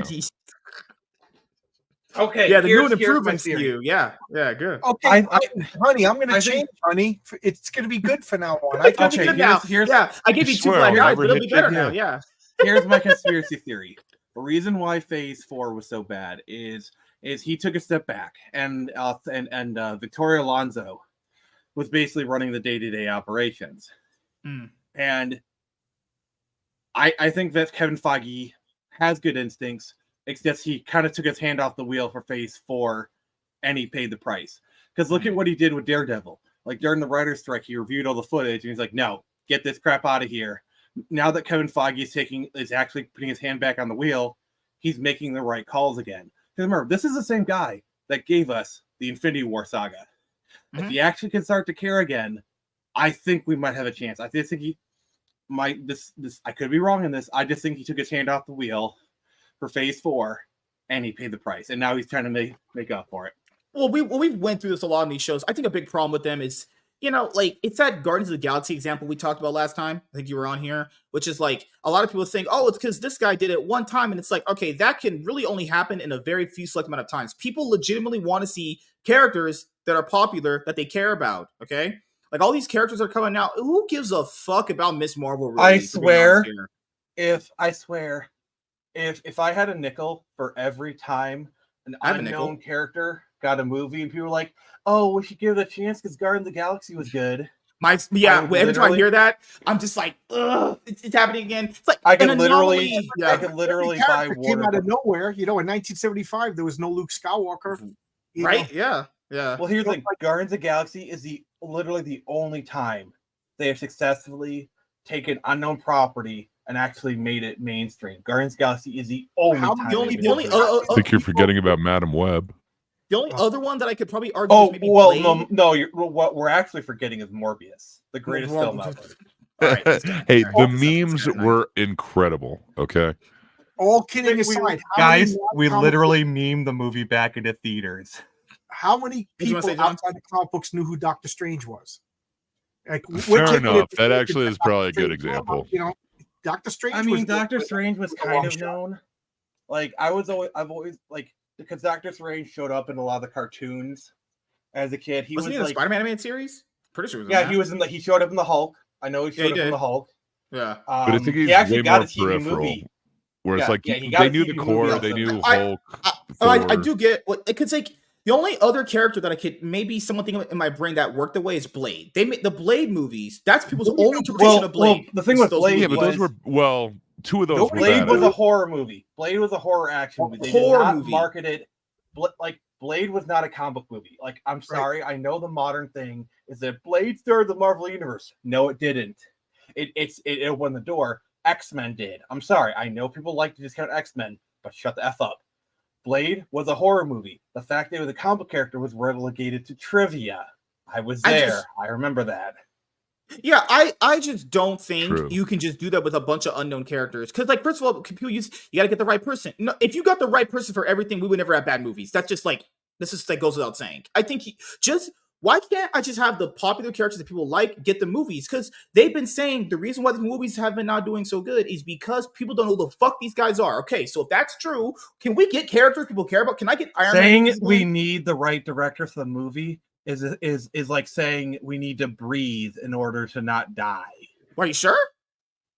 In my opinion, I mean, I could hold my breath for 20 seconds. We can turn this into a snuff film. Yeah, I mean, Blade will be. I mean, it's based on a comic book character, so that would kind of make it a comic book movie. Well, I mean, everybody knows the Fantastic Four, and there's been 4 terrible Fantastic Four movies. You know, it's not recognition. It has to be everything. 2005 is good, and I will die on that hill. I'm sorry. The first one, right? Well, the album. Okay, if we're not counting the Roger Corman version, yes. No, none of them were good. Oh man, 2005 was a good movie and a good Fantastic Four movie. We also never had a good I will die on that hill. We haven't had a good Batman movie, and we haven't had a good X-Men movie yet. Oh, good lord! We're not starting that. No, John. No, you open a can of words. No, not doing that. Nope. A lot of the X-Men films were good. These are not comic book actors.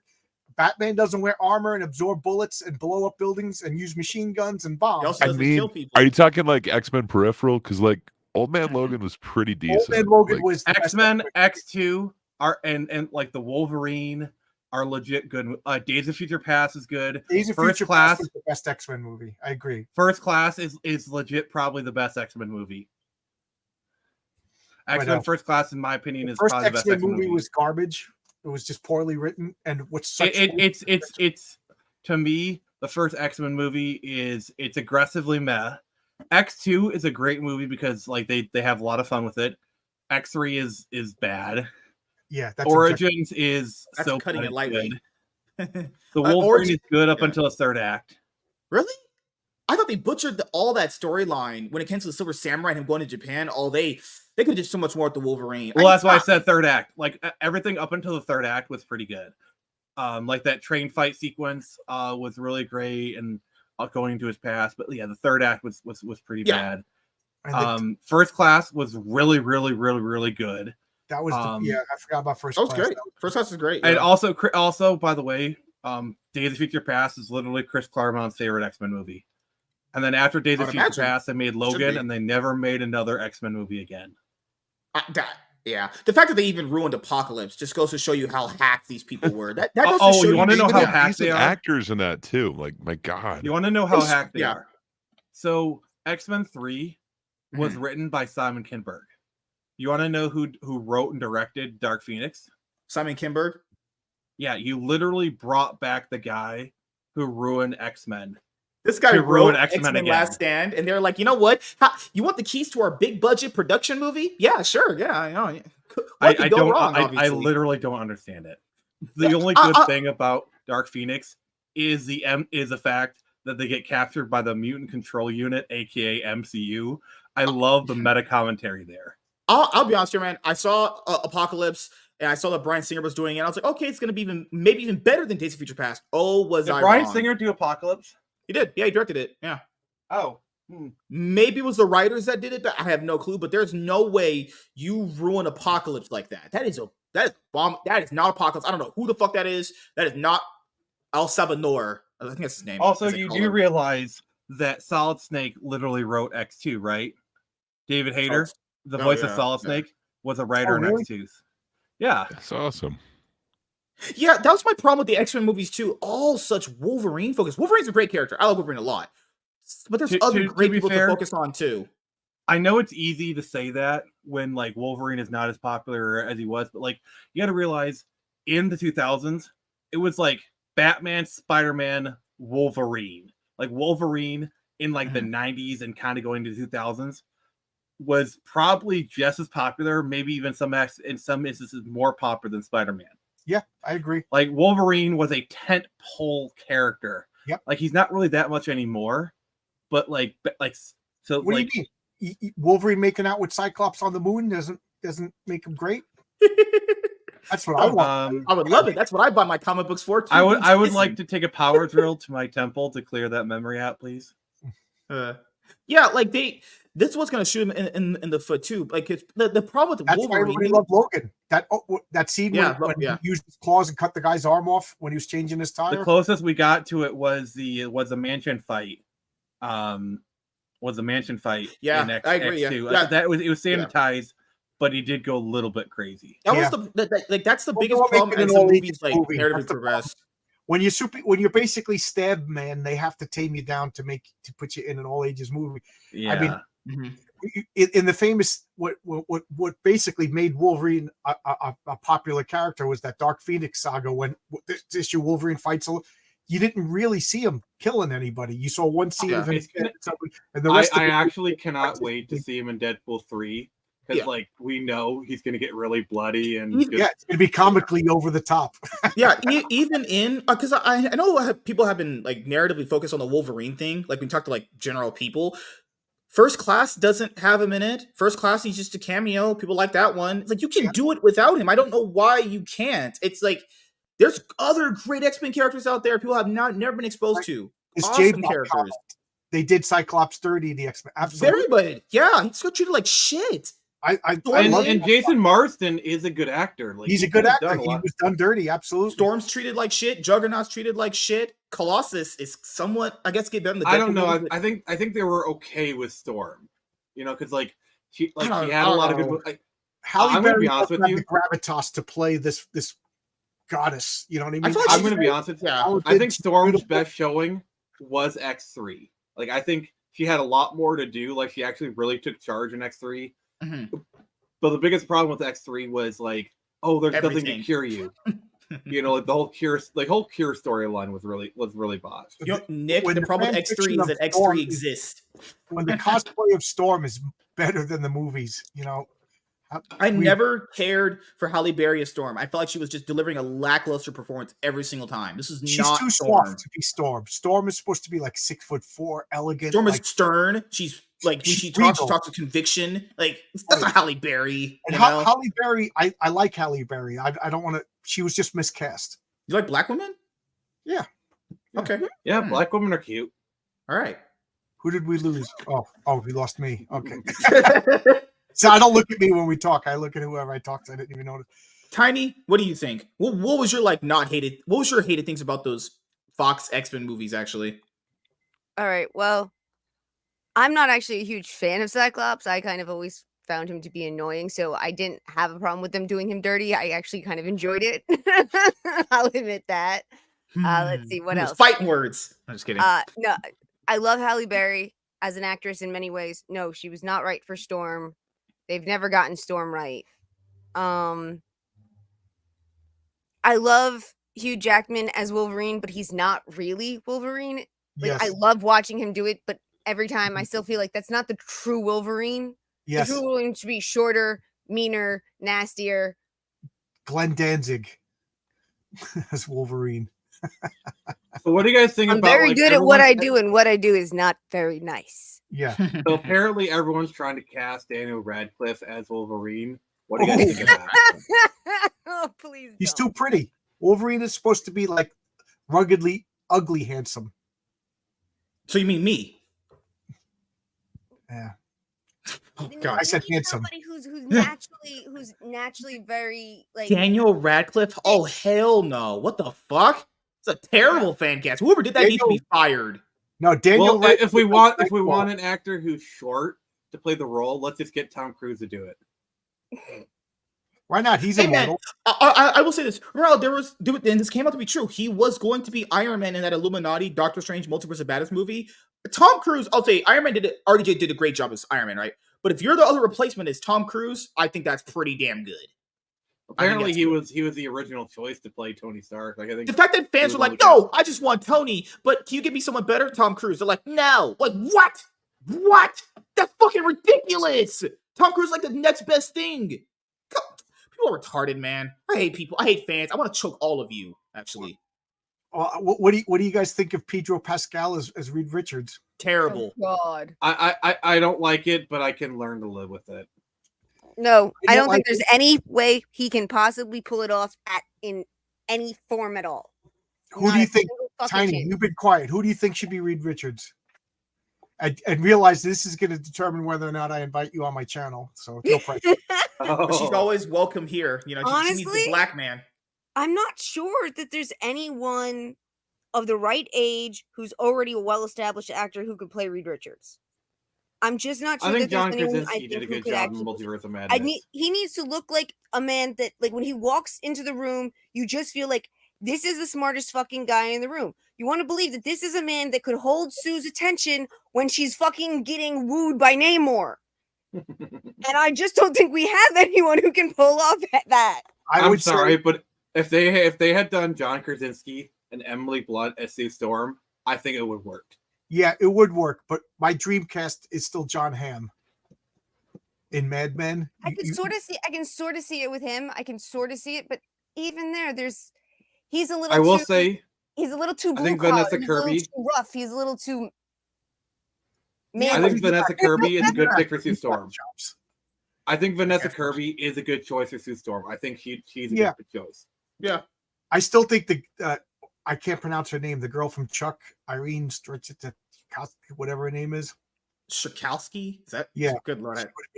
She would have been a good one. Good lord. I do think Emily Blunt would have been a good choice. I think John Hamm probably would have been my quick choice to She- play Doctor oh! Doom. Emily Blunt was their front runner, but she had declined it. I remember because like after she declined the Sue Storm role is when she said, "Oh, that thing where she thought superhero stuff was just oversaturated." Because she was. Did you going know to be, She was Superman going to or be Black Widow. She was in Black Widow too. But- Yeah. So here's the story for Black Widow, and you can tell she's really bitter about this Oh, because Lord. she was actually going to play Black Widow in Iron Man 2, but apparently when the studio got word of this, she had like one movie in a contract, so they forced her to be in Gulliver's Travels. You can when she tells the story, you can just tell she's so bitter. Because I'll go on a limb and I'll say Scarlett Johansson's not the Black Widow. She's overtly beautiful. The Black Widow is supposed to be more smolder. Like young Famke Jackson to me is perfect for the Black Widow. I mean, let's be honest. Famke Johnson was Black Widow in Goldeneye. Yeah. Okay. Yeah. Like if you look at Xena Onatopp in Goldeneye, that's Black Widow. That's the Black Widow. Yeah, you're right. I think Fantastic Four movie has to be set in 1962. Okay, I They go can with accept space. that she would be like Black Widow, but Black Widow isn't quite that psychotic. Well, we're just Onatopp really, really, really liked Yeah, killing. well, she was a villain. And she had a killer set of thighs, let's be honest. I think the Fantastic Four movie should be set in like 1962. They go into space. You know, they deal with problems. And you get John Hamm as Reed Richards, you get Tom Cruise as Dr. Doom, you de-age them both so that they're in college together, and then Iron Man takes off the mask, you see it's a disgusting Tom Cruise overact, and then because of the time differential of space travel, they come back into the modern world. People like the Fantastic Four, my father loved you guys, my grandfather loved you guys, and now we have 60s sensibilities, Sue with the 60s hairstyle, trying to deal with the modern world for the second movie. I think that's the only way to do the Fantastic Four. You take them out of the 60s, it's not going to work. And they have to be the first superheroes. So, retroactively, we forgot about them. Hey, John, you want some good news? What? No. They are actually I do want setting some it in good the news. 60s. I was gonna say, wasn't that the rumor that that's what they're kind of doing with this? No, they actually did an announcement. They are setting it in the 60s. Like, Yeah, it's gonna be. Yeah, you're right. Yeah, it's true. Yeah, Fantastic Four 60 is there. Mm-hmm. I'm just gonna go get another. Hey, maybe when they said we got to get back on the right direction, maybe there may be some hope there. Maybe I'm not all the way there yet. I'm like 1%. You got to give me to the other 99% of it. But I don't trust these white people. Yeah, John Hamm. They get the same guy who did the sets and the costumes as Mad Men, and you get the Fantastic Four. Mm-hmm. Can I be honest with you? And you get Christina Hendricks to play Medusa with those. Okay, I vote for that. No. I got you one better. Danny Lord. DeVito plays the Mole Man. Yeah. Because my number one choice for the Mole Man is no longer with us, Marlon Brando. But can I share this? Have you guys liked Pedro in anything? I've only seen him in like an episode of The Last of Us, The Mandalorian, somewhat. Boba Fett. Season 1 of The Mandalorian was good. He was good in Game of Thrones as Oberon. Game of Thrones is the only thing I've seen him in that I really felt like he was well cast and he portrayed. I think in the first season of Game of Thrones, the first season of Mandalorian, he was good, but you can tell by the second season he kind of mentally checked out. This is Mandalorian. Is this Star Wars fan fiction? Oh yeah, right. That is fan fiction. Yeah, it is. He was great as Oberon. He was great. He was amazing. Because he was terrible in Wonder Woman 84. He was the villain of that movie. He was Dr. Maxwell. He was terrible in Kingsman: The Golden Circle. Like he was trying to play this like cowboy character. Oh my god, it was bad. What's the one like The Unbearable Weight of Massive Talent or something like that? The weird Nicolas ass. Cage. Yeah, I remember that one. Yeah, he was all right in that as an eccentric rich guy. But like, what it gets me mad is Game of Thrones. I've never seen him have actual. He was in Narcos. He was really good in Narcos. Vader said that. Yeah. Okay, I didn't watch Narcos. Does he have a connection with any female actresses in Narcos? He sleeps with some of the characters in that movie. But is there any chemistry? He's basically the co-lead of that show. It's like two people. There's like that the lead of the show. doesn't answer my question in any way, shape, or form. I'm literally, literally, the only thing I've ever seen him in where he had chemistry with an actual female co-star that I felt like I could believe those two had something that they wanted to do together was Game of Thrones. He never actually seems to have any chemistry with his female co-stars. I think there's like scenes where it's like he's flirting, where he's like So getting you're discounting Last of in Us? Narcos, and he has some chemistry. So I just get mad because he was on Twitter saying all these political things, and the thing that pisses me off is Gina Carano Gina, and then Pedro literally says almost the exact same thing. No, his was so much worse. What he was saying was so much more insulting, so much more offensive than what she was saying. Absolutely, I agree. Yeah. Mm-hmm. Oh, Tina, you could come on my channel. You're sufficient. She's gone now. I put her back in the cage. No, just kidding. Well, she's a girl. Oh, Lord. Nobody puts Tiny in the cage. Nobody puts Tiny in the cage. No one puts Tiny in the corner. No, it's just like, I'll be honest here, anything I've seen this guy in, I don't know, it might sound insulting to him, but kind of feels like The Rock in most performances. Just kind of just feels like it's him being him. There's not an actual acting persona going on there. You know? See, that's the problem is The Rock can be a good actor. If you look at Fast 5, he's actually playing a character. He is playing Hobbs in Fast 5. Like, he's actually playing a character. And even look at his early 2000s, like The Rundown, Walking Tall. Even though he's kind of playing Persona, interesting ones. What was the sequel to Get Shorty? He played like an interesting kind of gay character. And then in what was that one? The dude who did Donnie Darko, Southland Tales or something. He had this weird kind of leading role in that as a Jesus-like figure. I don't know. It's interesting. I think he was great in Fast Five. In Fast Five, yeah. Like he was actually like he gave a great performance. The problem is like literally he was the in a next Fast and Furious movie.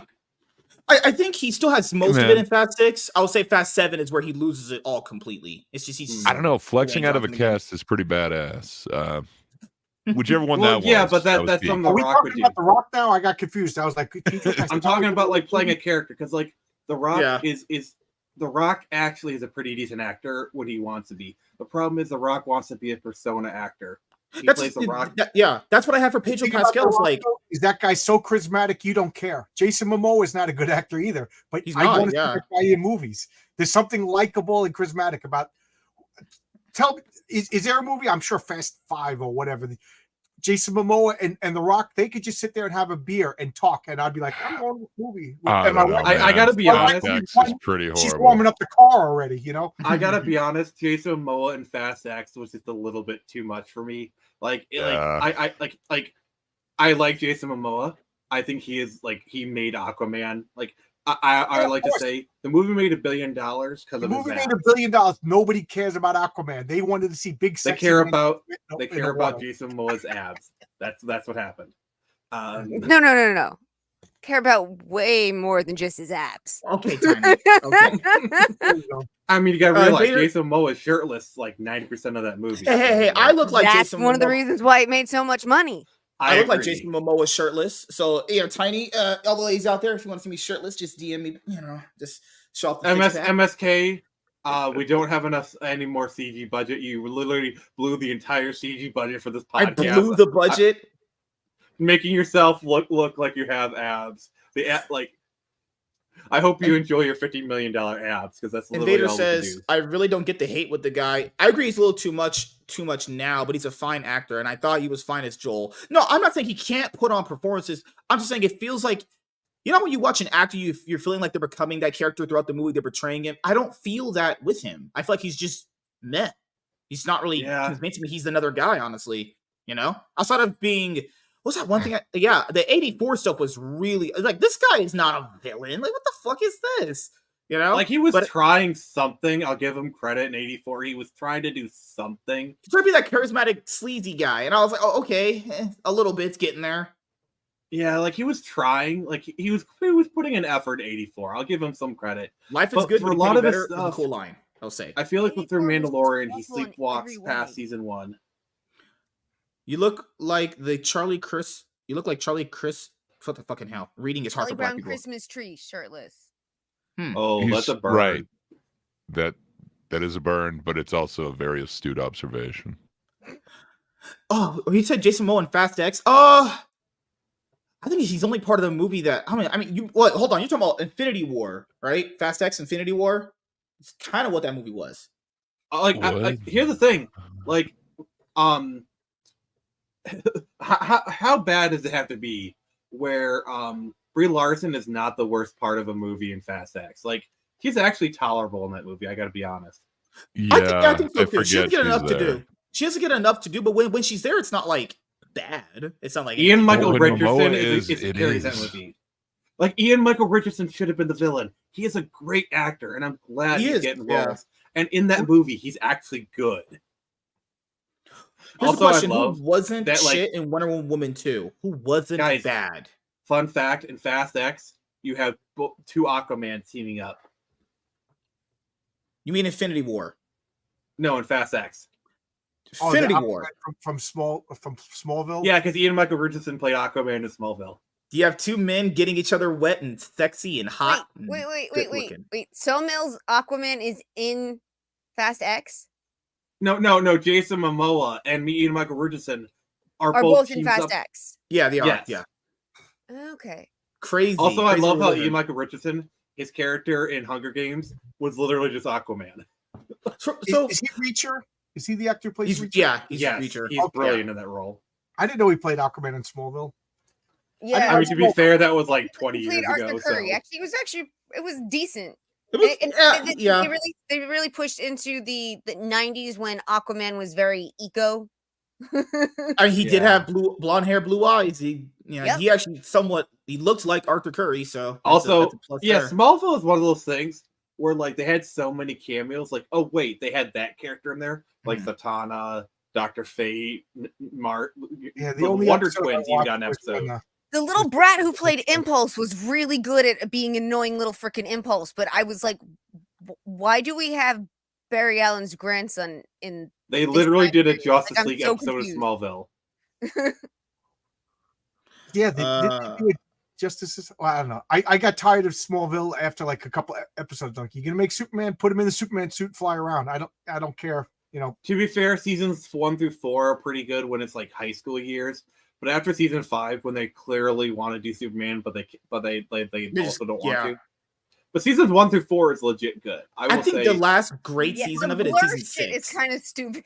That Blur shit is dumb. Yeah, I think the last good season to me, I think it stops being overall good after season 7. I think season 8 is pretty bad with Doomsday. Season 9 is kind of okay with Zod. I do 1 like through 4 as Zod. What seasons 1 through 4 are literally peak television. Like, it is really good. Like seasons 1 through 4 are really good. Let me ask you this, guys. What do you think of Buffy? I love Buffy. I am a huge Buffy fan. I love Buffy. I thought it was good TV. Josh Whedon is the best director of all time. I'm joking, guys. I thought Josh Whedon was getting ready to disconnect. So when his Revelations came out, it didn't surprise me. Yeah, no surprise there. Especially like when he's a little too much into girls in their belly shirts, you know. I mean, when you hear how he treated Charisma Carpenter when she got pregnant on Angel, like that tells you everything you need to know about the guy. Do you know what that did to the plot line, though? Yeah, I'm sorry. When you have planned something out for years in advance, you have a storyline, and someone destroys the storyline and isn't apologetic in any way, shape, or form, and is diva about it, I'd have treated her like shit too. Yeah, but I think he way overreacted. Like basically, he made him 15 pounds. Bitch, you were 160. I watched that show. Like, I get that, but like, I think he way overreacted.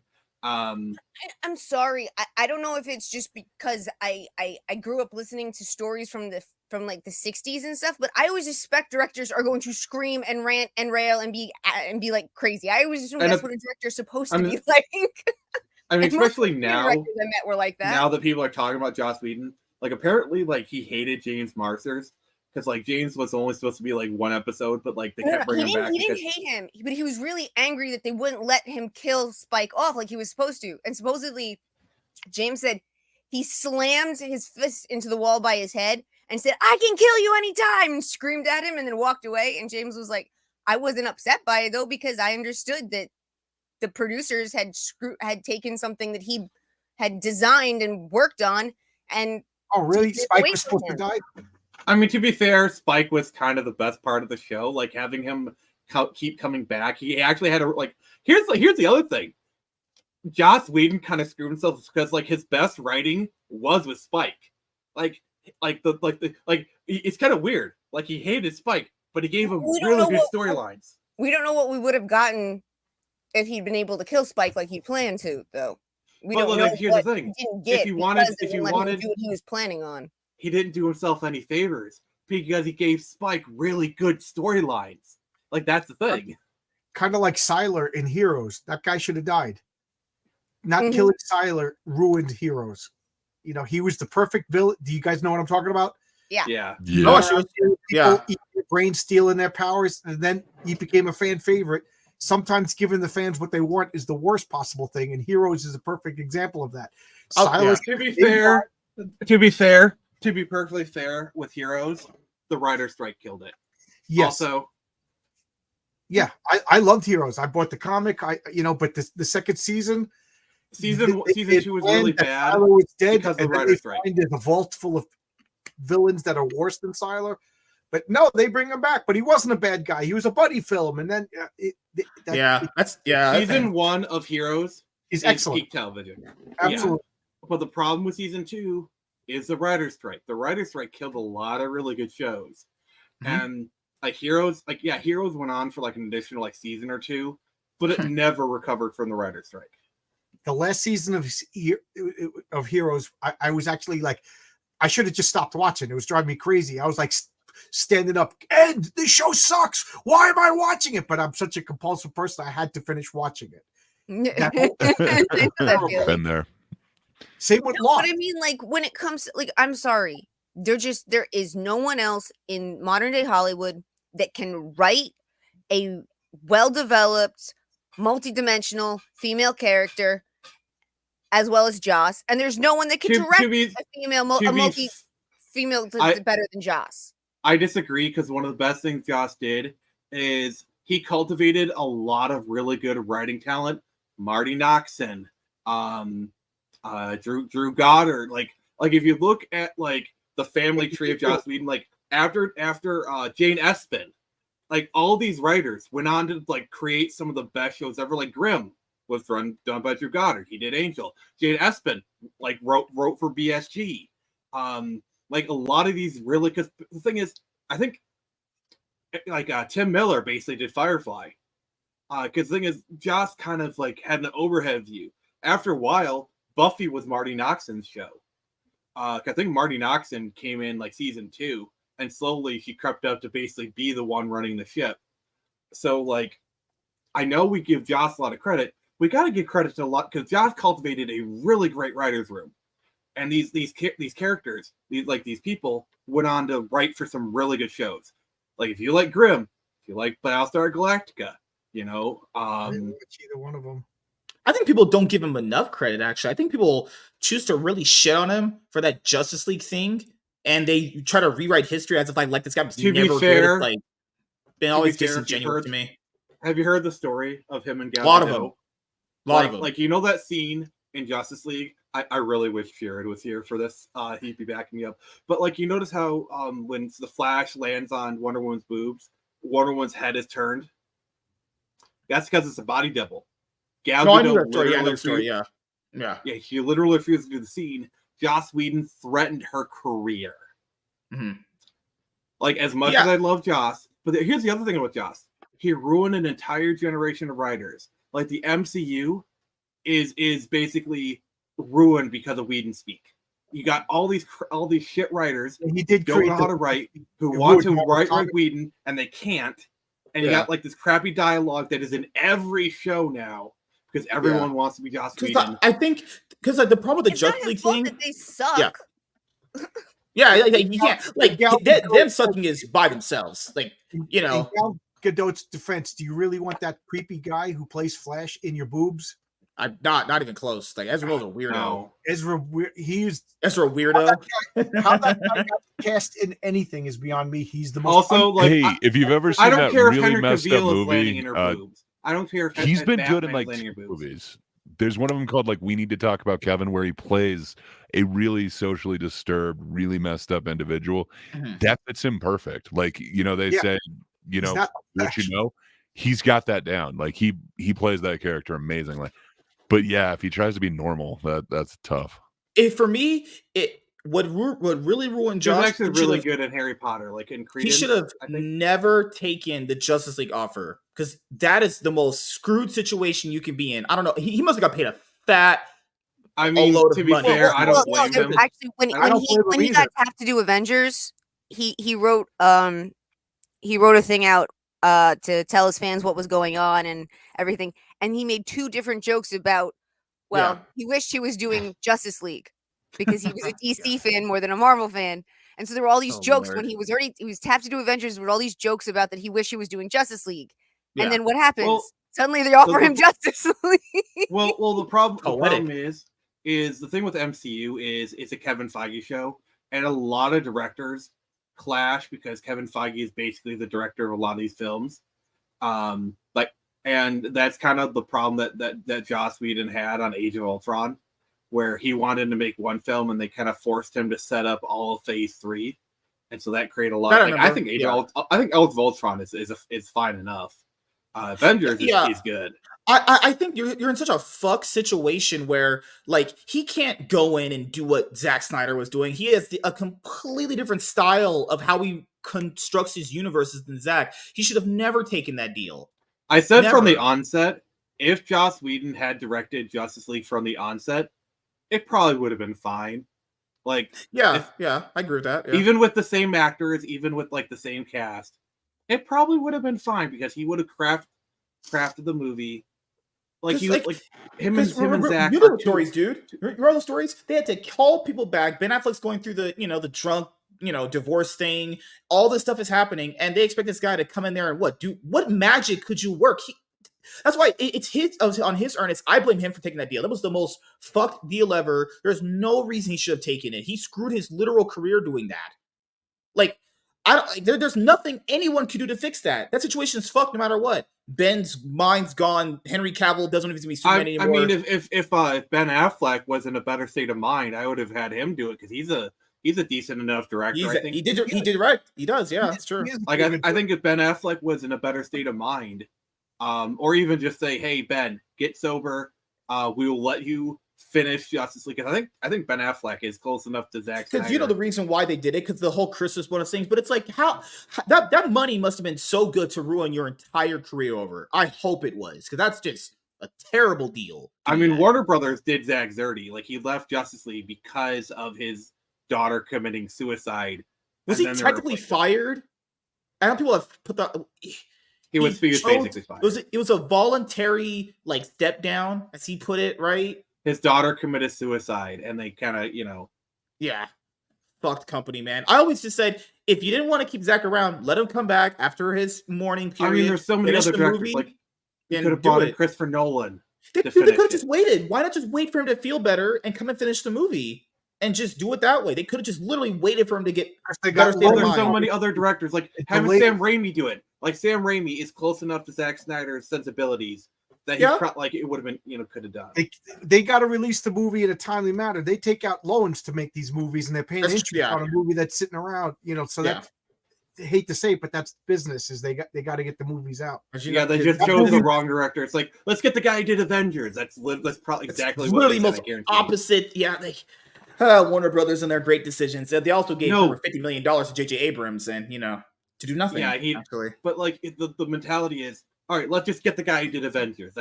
I guarantee you that was literally the conversation. They don't care about tone. It's just this guy did Avengers, a movie that made a cultural lots of money.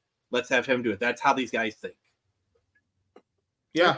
Just personally, I would have had Christopher Nolan do it. I would have had Christopher Nolan do Justice League. I noped out of the DC movies after Man of Steel. They fundamentally got Superman wrong. So I'm not, so I'm hoping that this new movie reboots it with Superman being hope and joy and light and people. Even if you don't know who Superman is, when he lands out of the sky, you're filled with awe and wonder. That's what Superman is. I think the casting is fine for Superman. Yeah, the casting is awesome. I think the movie's too overstuffed. Like, he's literally got the entire. Why do they need Hawkgirl and Metamorpho? It's a Superman movie. Like, Nathan Fillion as Guy Gardner. Okay, cool. Like, I'm not against some of these castings. Yeah, but I know everyone hates Black Adam, but that scene at the end when Henry Cavill came back with the bright suit, it's been a while. It's been a while. If I had not been in a public theater, I would have just come. To have Henry Cavill in that suit. It didn't stop MSK. With that with the hair right and the smile and my God, I cannot believe that we were. Now I got to see. I didn't see that. We never get what we could have had. We never get a Tiny. Have you seen the Man from Uncle? Amazing. Tiny. Have you seen The Man from Uncle? Yes, he's so good. It's basically Henry Cavill in really nice suits and waistcoats, looking sexy as fuck throughout the entire movie. Yeah, I'm a dude, and oh my God, he's a good looking guy. He is a handsome fella. I love how Henry's so handsome. Even dudes are I will say this. Yeah. I actually don't think he's that good of an actor. I find him very bland. The only acting role I've ever think he was good in was John Lark from Mission Impossible 6. I think he's just very bland, but overall he's a very attractive like the cocking of the arms. He was great in Man from Uncle. I haven't seen that, so I'm going to talk about the movies that I've seen. To be fair, Man from Uncle is kind of hard to watch because you see Armie Hammer, and all you can think is, that dude's a cannibal. Oh. I Could actually be love him cannibal. opposite Army. I actually thought they were so good against each other. Yeah, and then actually Vikander, which oh my god, why does that woman get more roles? Like, first off, she's a beautiful woman and she's an amazing actress. Like, have you guys seen Ex Machina? Actually, Vikander, she was Tomb Raider. Like, have you seen Ex Machina? Yeah, the film. It's one of Alex Garland's early films. Oh my god, like has Oscar Isaac in it. It's a really good movie. I don't know. Henry Cavill, he's just so likable. I don't like most actors. He's one of the few actors that I'd like, I'd invite him over. We could play board games together, And you know the if best you want to part, not John? like him, check He out would our probably film. take you up on the offer too. He would totally. Yeah, if you had a good 40K setup, he'd be there. Yeah. It's like, hey, it's like for example, if you meet him at, it's like if you're at a premiere and you showed Henry hey Henry, this is my Necron set. He'd be like spending 5 minutes just looking at the He would walk down the like, red carpet, cut a left over to me, and Hey, to be fair, there was the guy that was jerking off in the movie theater over Sydney Sweeney, even though she was covered up. But whatever, I guess. Like, imagine you gave him like a Space Marine, but you made it like Superman, even painted the S. He would be so happy to get that. I can't believe the last line he says to people as Superman is, "We need to talk." Oh, it's so poetic. It's too on the nose. God damn. Like Walter Hamada, we need to talk. Yeah. I was saying, hey, Henry Cavill is gorgeous, man. If any girl gets to get railed by that guy, you're a lucky woman. But apparently he used to date Gina Carano, so that sounds kind of hot. Like, can you imagine the athletic sex they had? Yes, she had it with me. They dated. Yeah, they did when she was younger. Years ago, that would have been perfect to make a movie, Superman and Big Barda. There you go. Oh my god, she'd make an amazing Barda. Me and Jared have been saying that forever. I just thought of it now. I didn't until you told me they dated. That John, me and Jared have casted Gina as Big Barda for like the last year. Oh, well, who else? Who else could play her? Rosie. No. Okay, so because of the makeup that it would require, you could maybe get away with having him play Mr. Miracle, Barda's husband. Right. I never have L's. I'm just like, he's always felt bland and underwhelming to me. The only thing I've ever liked him in is the Mission Impossible. Now, it's one of the only movies I've seen him in. I thought he was really good, John Lark. I think he was good in The Witcher. Like, he was literally the only good thing about The Witcher. He was literally the only good thing. I watched episode 1. He was the only good guy. Actually, I take that back. A lot of the actors were pretty good for their roles. It's the writing that let the show down. Yeah. I hated The Witcher. Like, Yennefer was great. I couldn't get into it, man. Season 1, the sword fights were amazing. Yeah. Episode 1, I just couldn't get into it. Like, all those shows, Game of Thrones, episode 1, couldn't get into it. Last of Us, episode 1, couldn't get into it. Episode 1, when he pushed that kid out of the window, I was like, the things I do for love. I saw a brother and sister having sex, and I was like, yeah, this is one of the shows ever made, I guess. And then you saw your second favorite thing, throwing a kid out a window. What's there not to like for you, man? Yeah. The Witcher, the storytelling, I just didn't know what was going on. Like, I know what's going on either, right? And that's really shitty. They tried this weird narrative thing that only works like in a show, and then like it all comes together in the very last episode, and it's like they took a real big swing at it, and I feel like it was a huge miss. But there's elements of that first season that are great. I just wish they didn't try and Pulp Fiction it. My buddy was like, "Yeah, if you play the video game, you would know." I'm like, "Well, I don't play the video game. I'm not playing the video game. I don't play the video game, but I read all the books. That I don't like."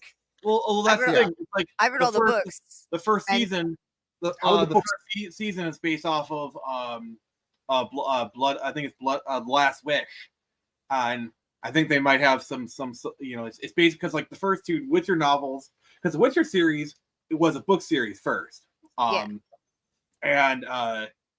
Blood of the. Blood of Elves. Blood of the Elves was, I think, the first of the Witcher saga. Sword of Destiny, I think, was the other short story one.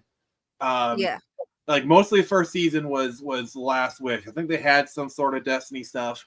Like I think the Brooklyn Forest. There was a bunch of sort of There was a bunch of sort of Destiny stuff in there. Yeah, the Brooklyn Forest episode, they really messed that up. Because like the whole Brooklyn Forest, it's like they actually were there together. They played together. They didn't even know who each other were, kind of thing. Like I get like them meeting at the end of the season. Like I get that, but you could have chosen better stories. Tiny, I didn't hear what you said. The books were good. Yeah, the books are really good. So I was thinking about getting it because the comics. You can tell they're written by someone Eastern European, and you can tell that they're really supposed to be set in a Middle Ages type thing because he spends a lot of time talking about the dirt and the muck and the smell and all this stuff to really make you feel like you're in this really nasty piece of history. The author is based on Polish mythology, right? Yeah, the author, his name is, and Tiny, correct me if I pronounce it wrong, Andrzej Sapkowski. Yeah, Andre unpronounceable. It's like this weird Polish sound. Andre Polish unpronounceable. Yes, that's exactly. The comics, I picked up the comics on a whim because I'm like that. I didn't realize that they'd been turned into comics until. Oh, they're excellent. Here, hold on, right over here. See, my biggest thing is I'm a huge fan of The Witcher 3. That's my biggest thing with The Witcher. I played a little bit of 1. I own 2, but I've never played it. Witcher 3 is my greatest. Oh my god. So I guess Metal watched the Razor Fist video. Oh, nice. These are excellent. It's from Dark Horse? Yeah, these are excellent. I can't recommend them enough. The Dark one Horse where they fight. Dark Horse has a lot of Dark Horse is that you don't realize have continued in comics. Yeah, like Metal for movies example, and like Brewskis. Alien vs Predator. We have. Can you we bring have up Dark Horse. Metal movies comment about Elric? Yeah, yeah. Metal clearly watched the Razor Fist video, and in order to save you guys, Hail Divorce been talking about Elric for the last 3 or 4 months, saying this is what it really comes from. Yeah, I disagree with that. In order to say, and I don't want to go into like a 5-minute rant, which where I get kind of vulgar and probably say some stuff that people won't like to hear. So I'm just gonna say I disagree. I love Elric. For those of you who know me, I played a lot of Dungeons & Dragons. There was a book called The Deities and Demigods. I'm looking to see if it's over there. The second edition, this is like 1979, 80. They had Elric of Melniboné myths. And I got obsessed. I got obsessed with that book so that I went and I got like the Finnish mythology books, the Melniboné books. That's how I got into H.P. Lovecraft. I read everything by Melniboné, and I don't see the Witcher connection. But then again, I didn't read The Witcher. I based it only on that shitty TV show. But I don't see the Witcher connection in the slightest. See, like it's like, oh, he's a swordsman and he also does sorcery. There are so many characters. Like by that logic, Randall Thor from Wheel of Time is an Elric ripoff. That's a problem I have. Is Razor Fist uses so many surface level similarities. And Elric is a ripoff of Turin, of the Black Sword from Tolkien. Yeah, and it's like so many things are based off of other things. Turin had a black evil sword that spoke and it killed him, just like we were talking about Eternals earlier. By that logic, the Black Knight is a ripoff of Elric. So see, I love Razor Fist. Tolkien did it first. If you're talking about fantasy, it's all Tolkien. I love Razor Fist, but sometimes he has a potential. I love Tolkien, and I think Tolkien was one of the most creative, most uniquely minded writers of the 19th. Without Tolkien, we wouldn't have Tolkien. But at the same time, everything in Western freaking culture to some degree or another goes back to the Greek myths. If we're gonna actually really go do this, yeah. Western fiction. You were talking about Gilgamesh earlier. Western mythology is basically you draw from a couple different sources. Like you said, Greek, Christian mythology, Egyptian mythology, and that's it. It's like Christian, Greek, or Egyptian. Those are the three things. The Celtic has been showing up a lot in the last couple decades. This is for Metal to show. This is all I know of Howard. I never read his books, and I just started getting into the old Conan. But I want to get more into Howard. I read the very first Conan story, and I was like most people surprised to find out how intelligent Conan was. I keep meaning. I love the Arnold Schwarzenegger movie, but they don't make him the smartest guy in the world. I mean, Conan from the movies is a lot of fun, but he's not actually nearly as that was my first experience. Deep and multifaceted as the Conan from the books. I keep meaning to read the John Carter books. I keep meaning to read them, but never get around to it. They're fun. I read the first 6. They're fun. Yeah, You like because there's a have you race guys of seen the Solomon Kane men movie? on the moon who abduct the white women. So Have you guys seen the Solomon Kane movie they did? No. It's really I good. saw it, but I don't really remember it all that much. Apparently, the lady who did the Solomon Kane movie, she's the one who is spearheading Conan on Amazon. And if that's the case, I'm very hopeful. Oh, it was good? Yeah, the Solomon Kane movie is really good. Okay, I was prepared for you to tell me how awful it was. So that fact that you said it was good didn't register and it confused my brain. Yeah, even Metal's agreeing with me. Like, John, you need to check out the Solomon Kane movie. That's good. Like I said, I have adopted a zero tolerance policy. I won't watch any of these things now until somebody tells me it's good. I think even Razor likes now I got to ask Teeny because she seems to have all the correct opinions. Like I said, I know that I saw it, but I really don't remember it at I all. was going to ask you about have the an Rings of opinion on Power. this one. Stay away from Rings of Power, please stay away from that. You will have an aneurysm. No. If you really want an aneurysm, if you're trying to give yourself an aneurysm, knowing what you are, John. Yeah. Oh, and Grey Poupon, my wife just messaged me to say that she loves your voice, so you need to talk more. Nice. No, she means me, right? That's she really meant nobody me. has ever said that about you, MSK. I almost gave myself an aneurysm because I'm a huge Wheel of Time fan. I tried. No, so am I, man. I they did not understand one character in there. I wanted to read the Wheel of Time books. That guy died. Somebody else finished it, so I'm not reading the books. I want to read the Game of Thrones books. Brandon Sanderson did a really good job finishing those books in his lifetime, so I ain't gonna read them. Brandon Sanderson did a really good job. Like, okay, yeah, I might be a Branderson stan. The guy who finished that series, he has amazing series of his own, but he worked with Harriet McDougal, which was Robert Jordan's wife, and also as editor, to get the ending as close as it should be. Robert Jordan knew the end was coming, so he actually kind of like laid out certain points. So it's not as bad as anyone else that got finished within it, but and the ending, I can understand your. Literally have read the ending. It was just copy paste, like the ending of the book. Yeah, I understand your trepidation. Like that's always weird if somebody else finishes what a about series. The Game but of Thrones books? Did anybody read them? I don't think those are ever going to finish. And then once we have this horrible show, can you ever look at it the same way? Here's what's going to happen. After it, Winds of Winter will probably come out before George dies.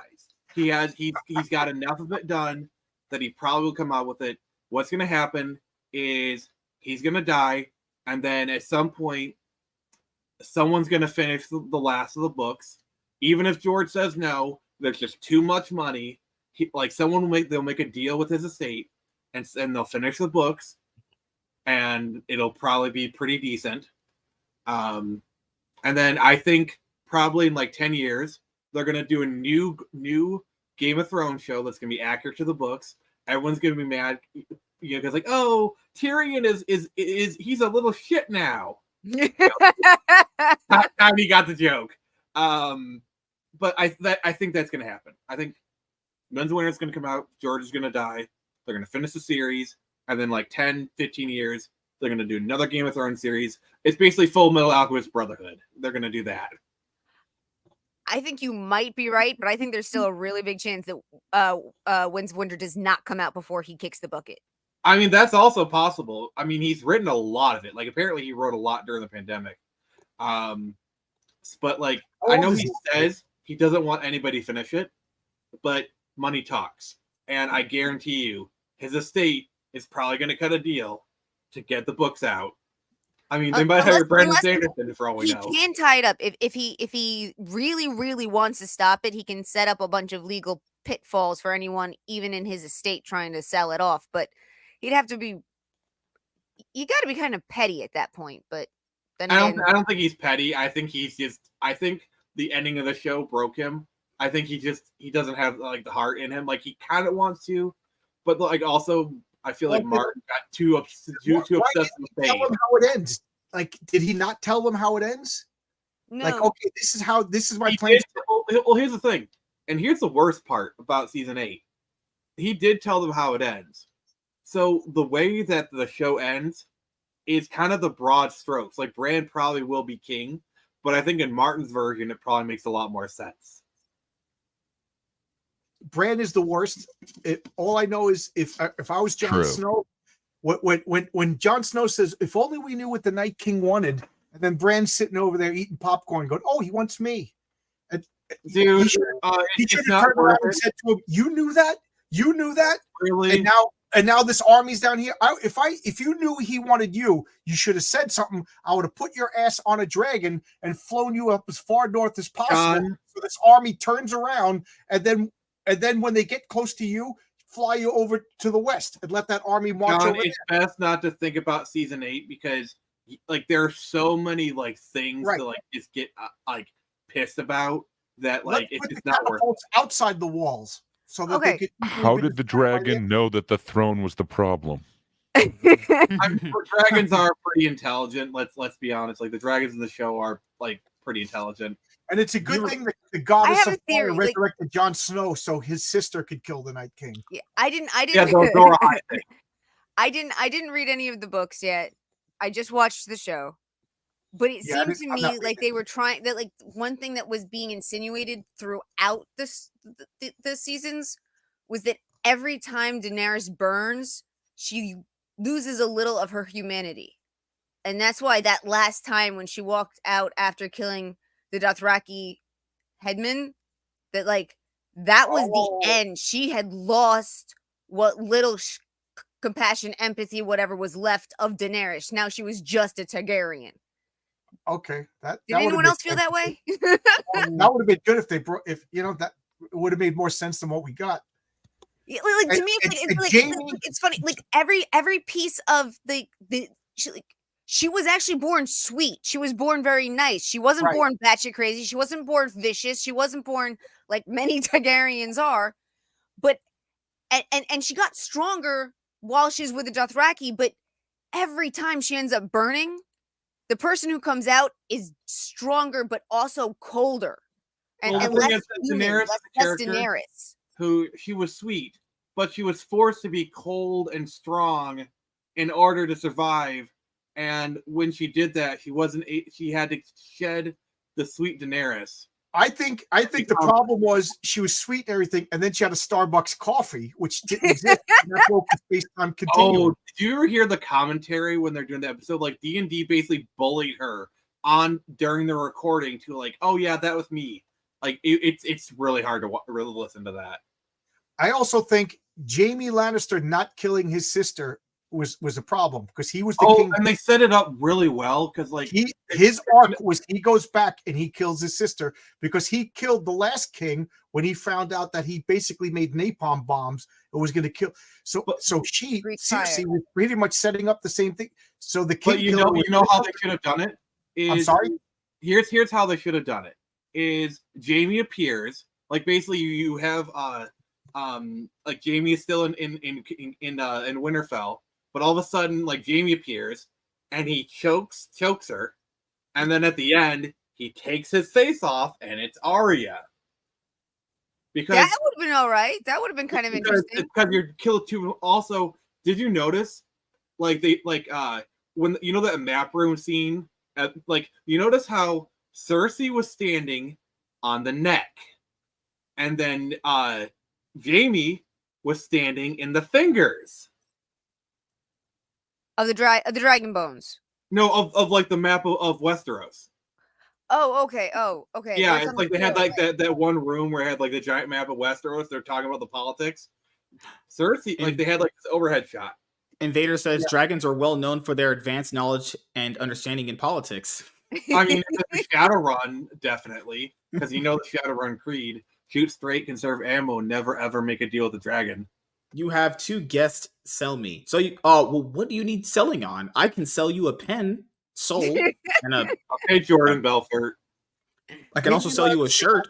Jaime Lannister, he had a redemption arc for 6 seasons, and then he just and then I love he threw it away. Like, come on. Yeah, the things he'd do for love. And rocks fall on top of him, and then they just find him by moving 3 rocks. Yeah, I was gonna say, not on like everywhere, just literally right above him, and that's it. If he moved like 6 inches to the right, he's good. Yeah. Like the only good thing was the Cleggers, the Hound and the Clegane Bowl. Yeah, that was good. It wasn't the worst. That ending could have been worse. I admit that was like the strongest I part will of all say, of the end.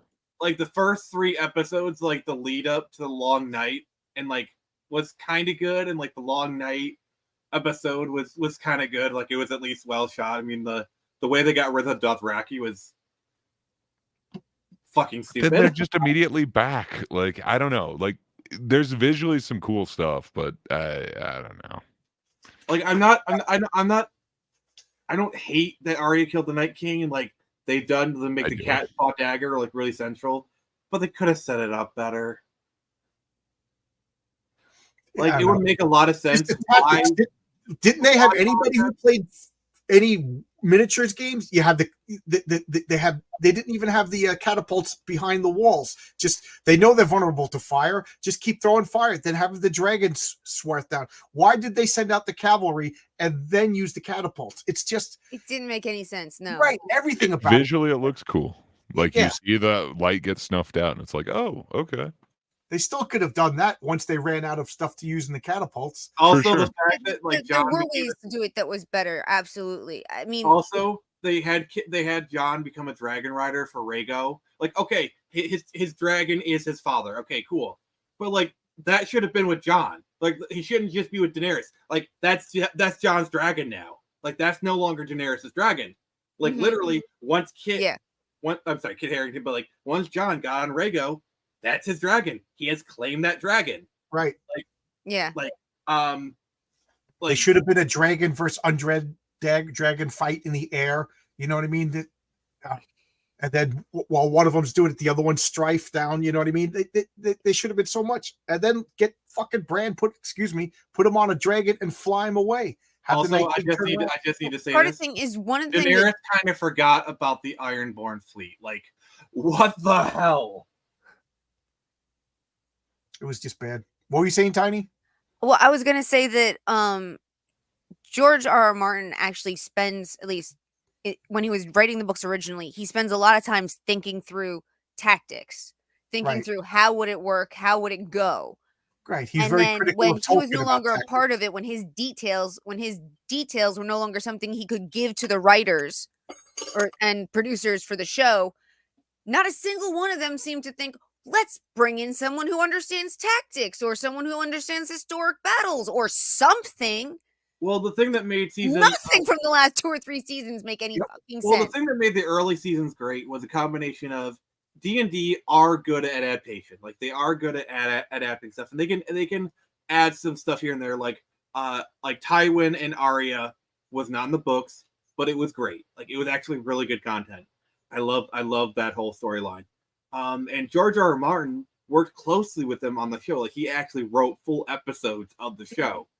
So you had that kind of like problem is they ran out of content, and also like they weren't working with George.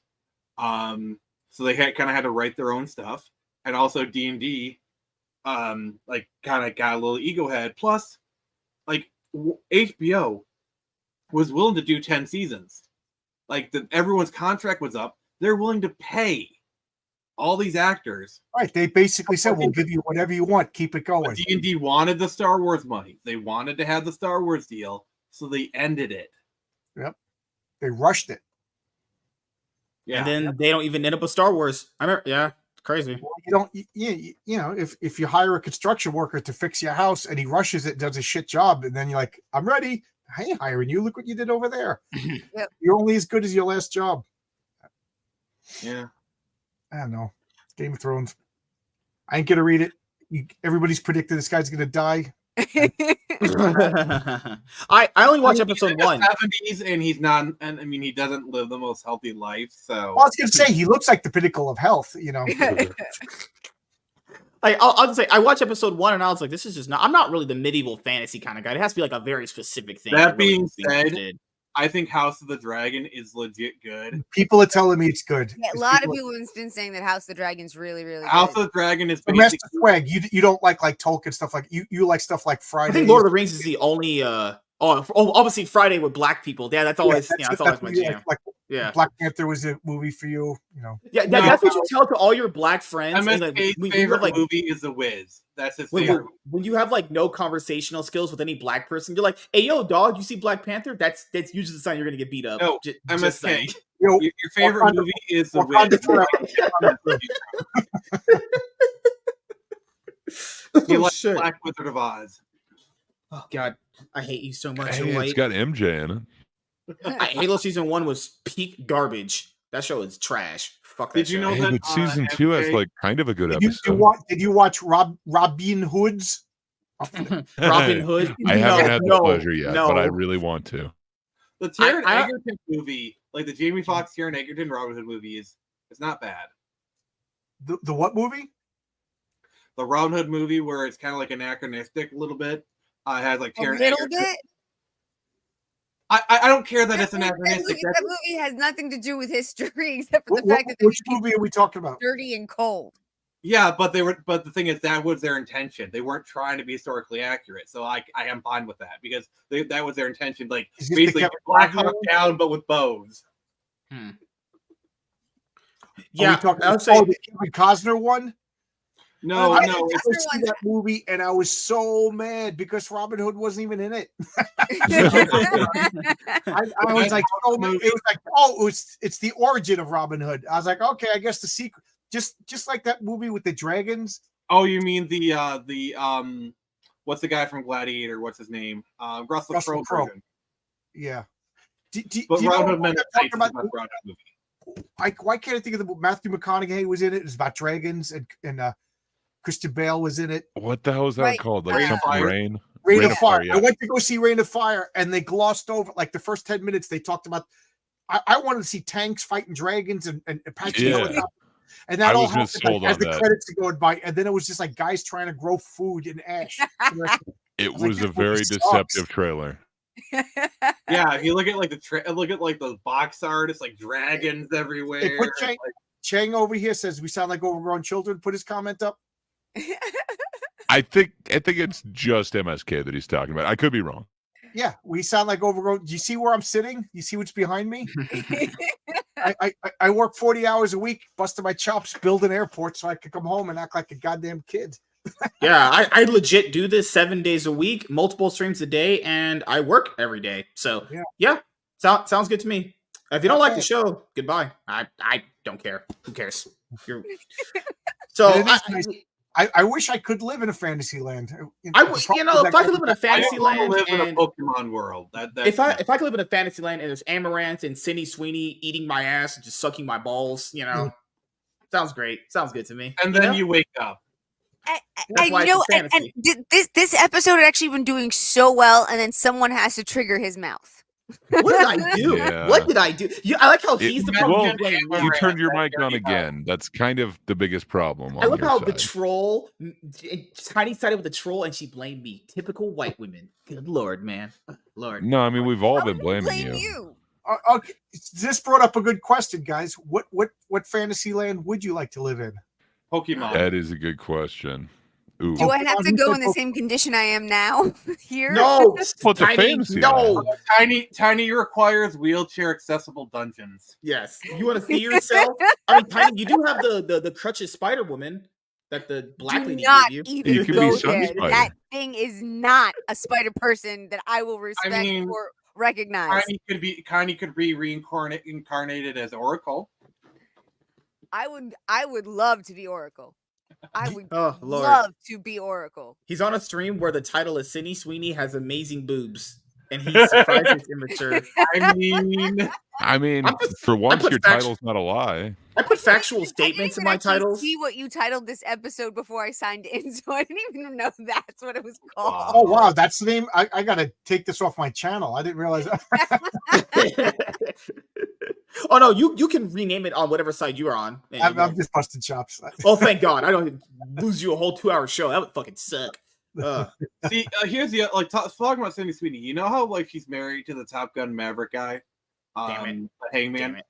So I think they would make a great Black Canary and Green Arrow. Huh? Oh, there you go. That's like Sydney Sweeney. I think would make a great yeah. I think that guy would be perfect for Ollie. Who we talking about? I don't know the man. He was Hangman in Top Gun Maverick. Oh, I know what you're talking about. They're Can you dating call in it real like that? life. Well, he's a lucky guy. Yes, he gets to touch Sydney Sweeney's boobs. I hate him. I touched boobs before. Women are soft. No, we all know that's I a was lie. literally touching boobs 24 hours ago, so I win. Me too. MSK, do you want to pull up a picture so John can see who you're talking about? I mean, if we want to talk about recently touching boobs, Tiny can beat us all right now. Tiny, no, she needs to be locked up and nowhere near Henry Cavill or Aaron Taylor Johnson. Tiny, ever. you do cosplay. Have you done Oracle cosplay? I've done a couple. They were kind of just generic. It was more like I just kind of dressed kind of slightly badass and had a fake computer as I rolled around Comic-Con. People got people. Yeah, a couple of people got it. Yeah. Okay. You live in San Diego? I do now, but this was New York. That was New York. Oh, okay. I wonder if I saw you there. What year? Because I used to go to New York Comic Con all the time. I went every year from 2010 through 2018. Oh, I must have seen you then. Probably. But yeah, I went. It was the one thing, no matter how bad I was the rest of the year or how bad I was gonna crash afterwards, it was the one thing I did every year when I lived in New York. I wonder if I'm trying to. I don't want to be like, oh yeah, I remember. I don't remember, but I wish I did. That would be funny. That would be funny. Yeah, I went to Comic Con every year until that one year. You had to stay home and be on a virtual queue to get the tickets. I'm like, I work a real job. I can't take a day off to get. So Sour Grapes, I haven't gone anymore. That was like the last time. Yeah, and it's almost impossible to get even into that queue unless you went the year before. It's so. Oh man. Yeah, I would say the one thing I love about Comic-Con San Diego is there's so much stuff outdoors. Mhm. You can go and spend all 3 or 4 days doing all sorts of stuff and never once go into the convention center. Never once have to pay a single dollar. It's really cool. Oh. New York, everything is inside a venue here and there, and you're not getting anywhere without a badge. And you don't want to be outside in that area. Yeah, that's the other, yeah. It is There's nothing October. there. It is New York in October, so you don't really want to be outside. But I mean, it's like, why is Comic-Con San Diego in the summer when it could be in the fall, which would be still feel like summer for most of the rest of the country? And it's because Comic-Con is more about promoting movies, right?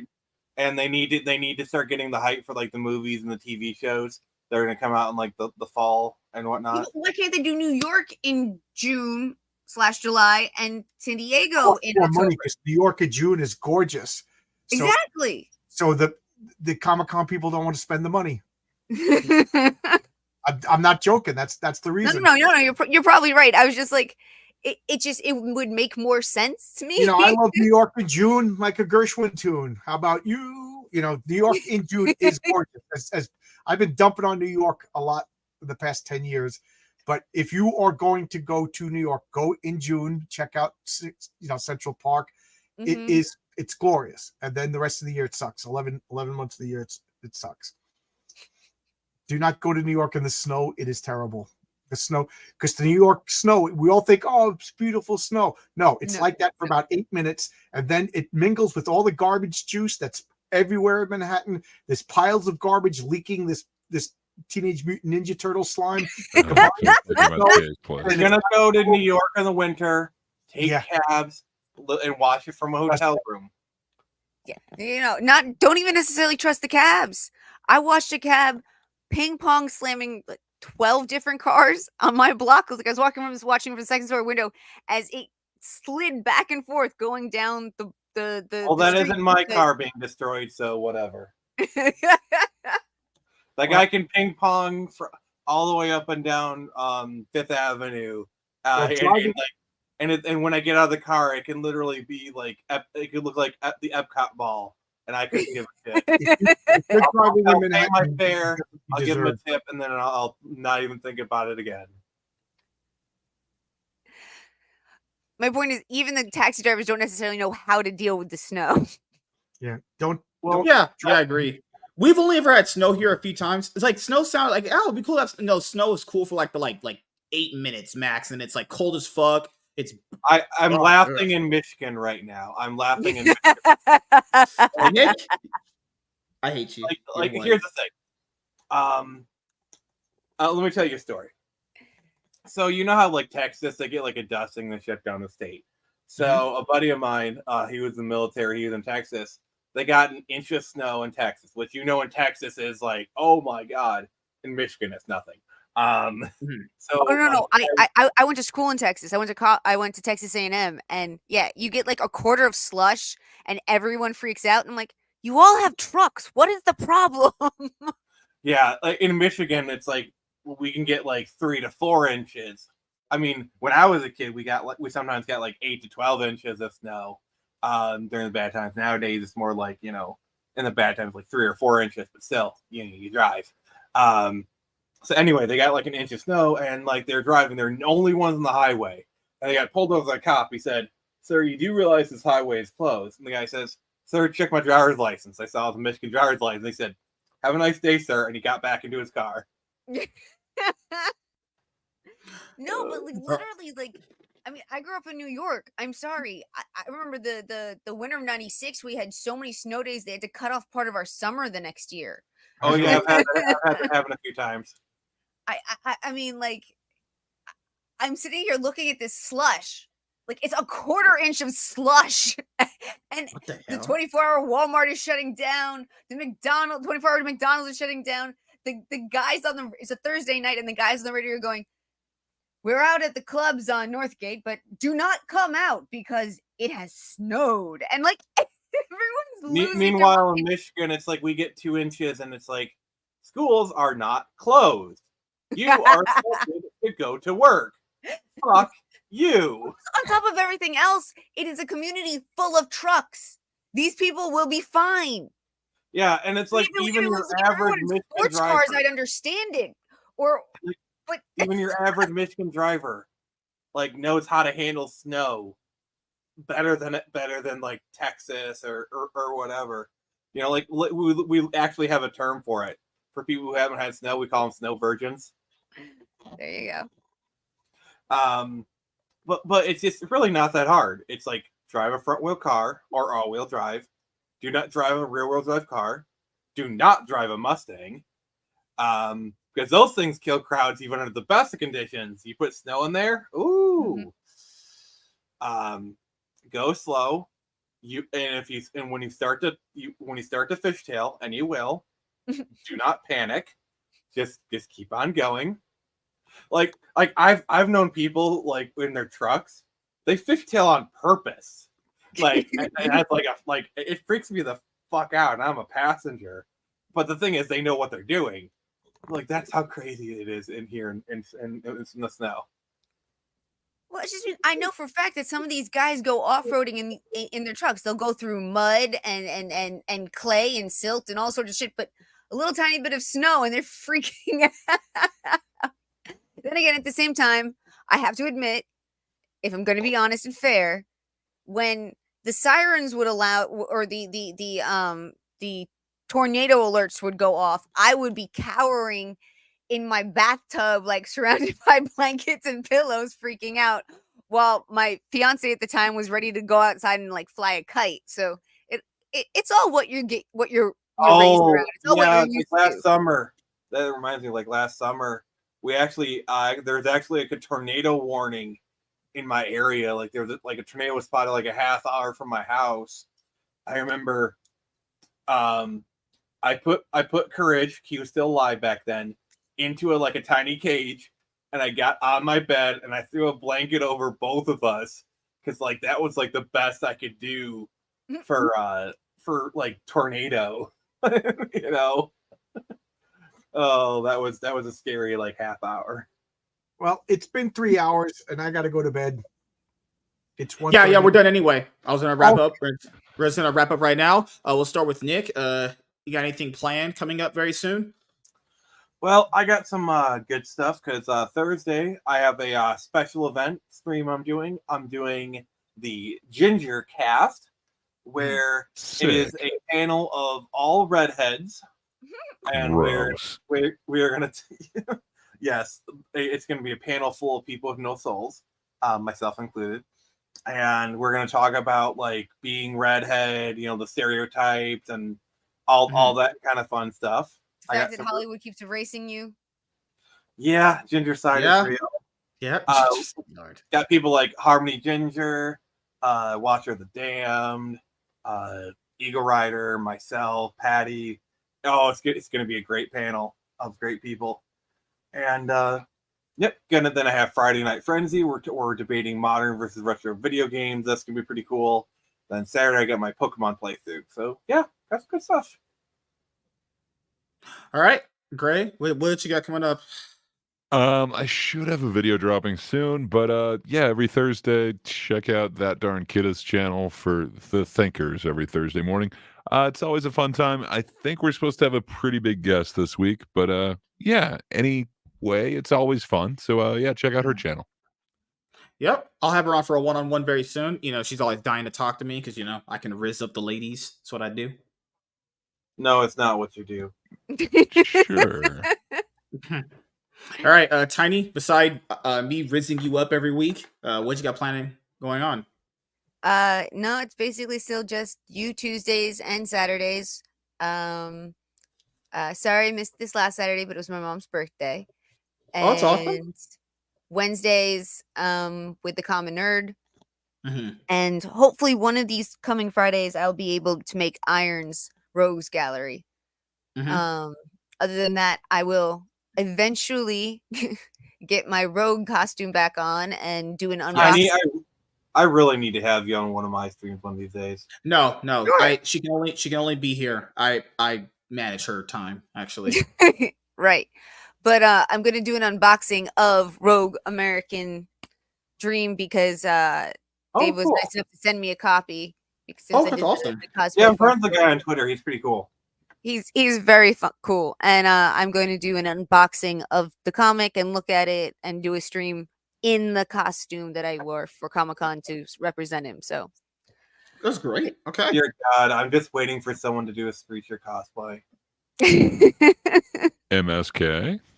Maybe I do it. Maybe I get some hot bobs and show off my boobies and show off my muscles and my pecs.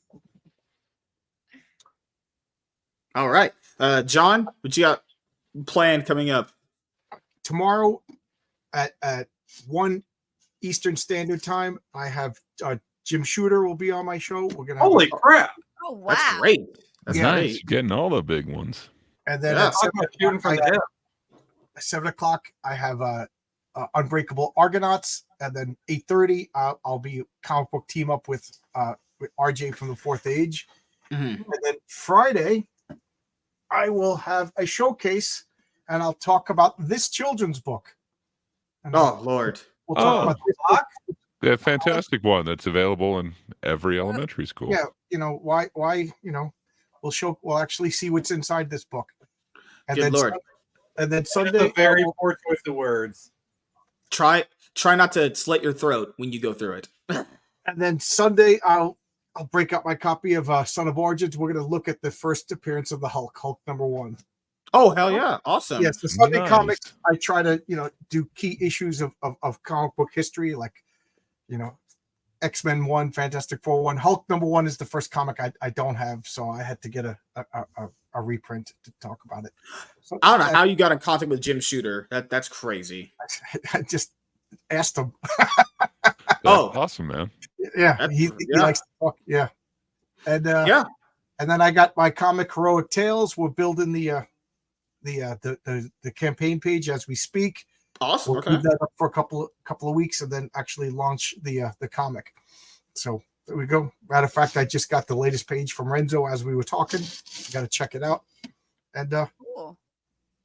Yeah, everything's looking good. I'm happy. Yep. Yeah. I'm nervous to talk to Jim Shooter. This is a guy that I've been. To me, he made the pinnacle of comic books. There is. He didn't write them all, but he was the guy in charge when Marvel was at its greatest power. They hated him for basically making them. He was a good boss. Yeah. See, the thing that artists hate more than anything is being told they have to abide by deadlines. Yep. Yeah. And that's why they hated Jim Shooter, is because he made all those artists. He made them do their work on time and get it out on time, like every business on this planet. Such a terrible guy. Because before that, there were a bunch of hippies, you know? Their Marvel was run by like, okay, yeah, you know, how many times did you see the deadline doom, fill in, inventory issue? You know, Jim Shooter, he made the trains run on time. And they hated him for it. For everyone who you know, doesn't know, channel's going to be approaching 900 subs very, very soon. You know, I don't have any YouTuber subscriber goals this year, so if it does, it does. Does it doesn't, it's fine. We also have plenty of other videos I'm working on right now. I should have my new comic book videos dropping very soon. Newest video will be dropping this week. Plenty of more consistent content coming out. If anyone wants to watch these shows on podcasting platforms, you can do that as well if you cannot have caught the show live. And I'll be working on getting the Cloud9 podcast up on Rumble, so that way it won't just be a YouTube exclusive. You can also watch it on Rumble if you choose so. So I'm going to do it with all my pre-recorded content, so you won't have to choose. Everything's going to be in the same place. Because, I mean, I don't know. I don't really like streaming to X. It's pretty worthless in the grand scheme of things unless it gets monetized, honestly. You're only streaming to X because you're hoping that some of the people that are watching will become followers of yours or subscribers on your other stuff, which is, you know, conversion rates like that are very, very hard to, you know, converge together. So if you guys are watching from John's side of YouTube, you know, subscribe if you want to. It'd be great. And Tiny's there, and she's not the Pirate King, actually. And there's a cat. There's just a kitty. Hello, everyone. Oh, hi, Eric. Yes, and thank you. Oh, Nick, we'll be talking with Nick and Jared tomorrow. I have a busy week too. There's so many. There's gonna be there's so many things I gotta do, and I love it. I know. I told people, you know, there's some days I get down too. I told people, but you know, I love doing this. Got a lot of shows planned, and the next time we will actually be celebrating on this show is we celebrate obviously for my birthday and like the 100 episode special, but I will. And the YouTube anniversary special. But outside of that, we're going to be doing episode 100, 500, and 1,000. So those are the huge milestones I want to hit before I do any celebrations. Because, you know, let's get the shows done. Let's get our information out there. And then we can start celebrating, you know, because John's going to give me access to all his guests and all the clout they have. It's a trick. Don't do it. Don't fall for it. Well, everyone, we'll see you guys later. Have a great day, everyone. Goodbye.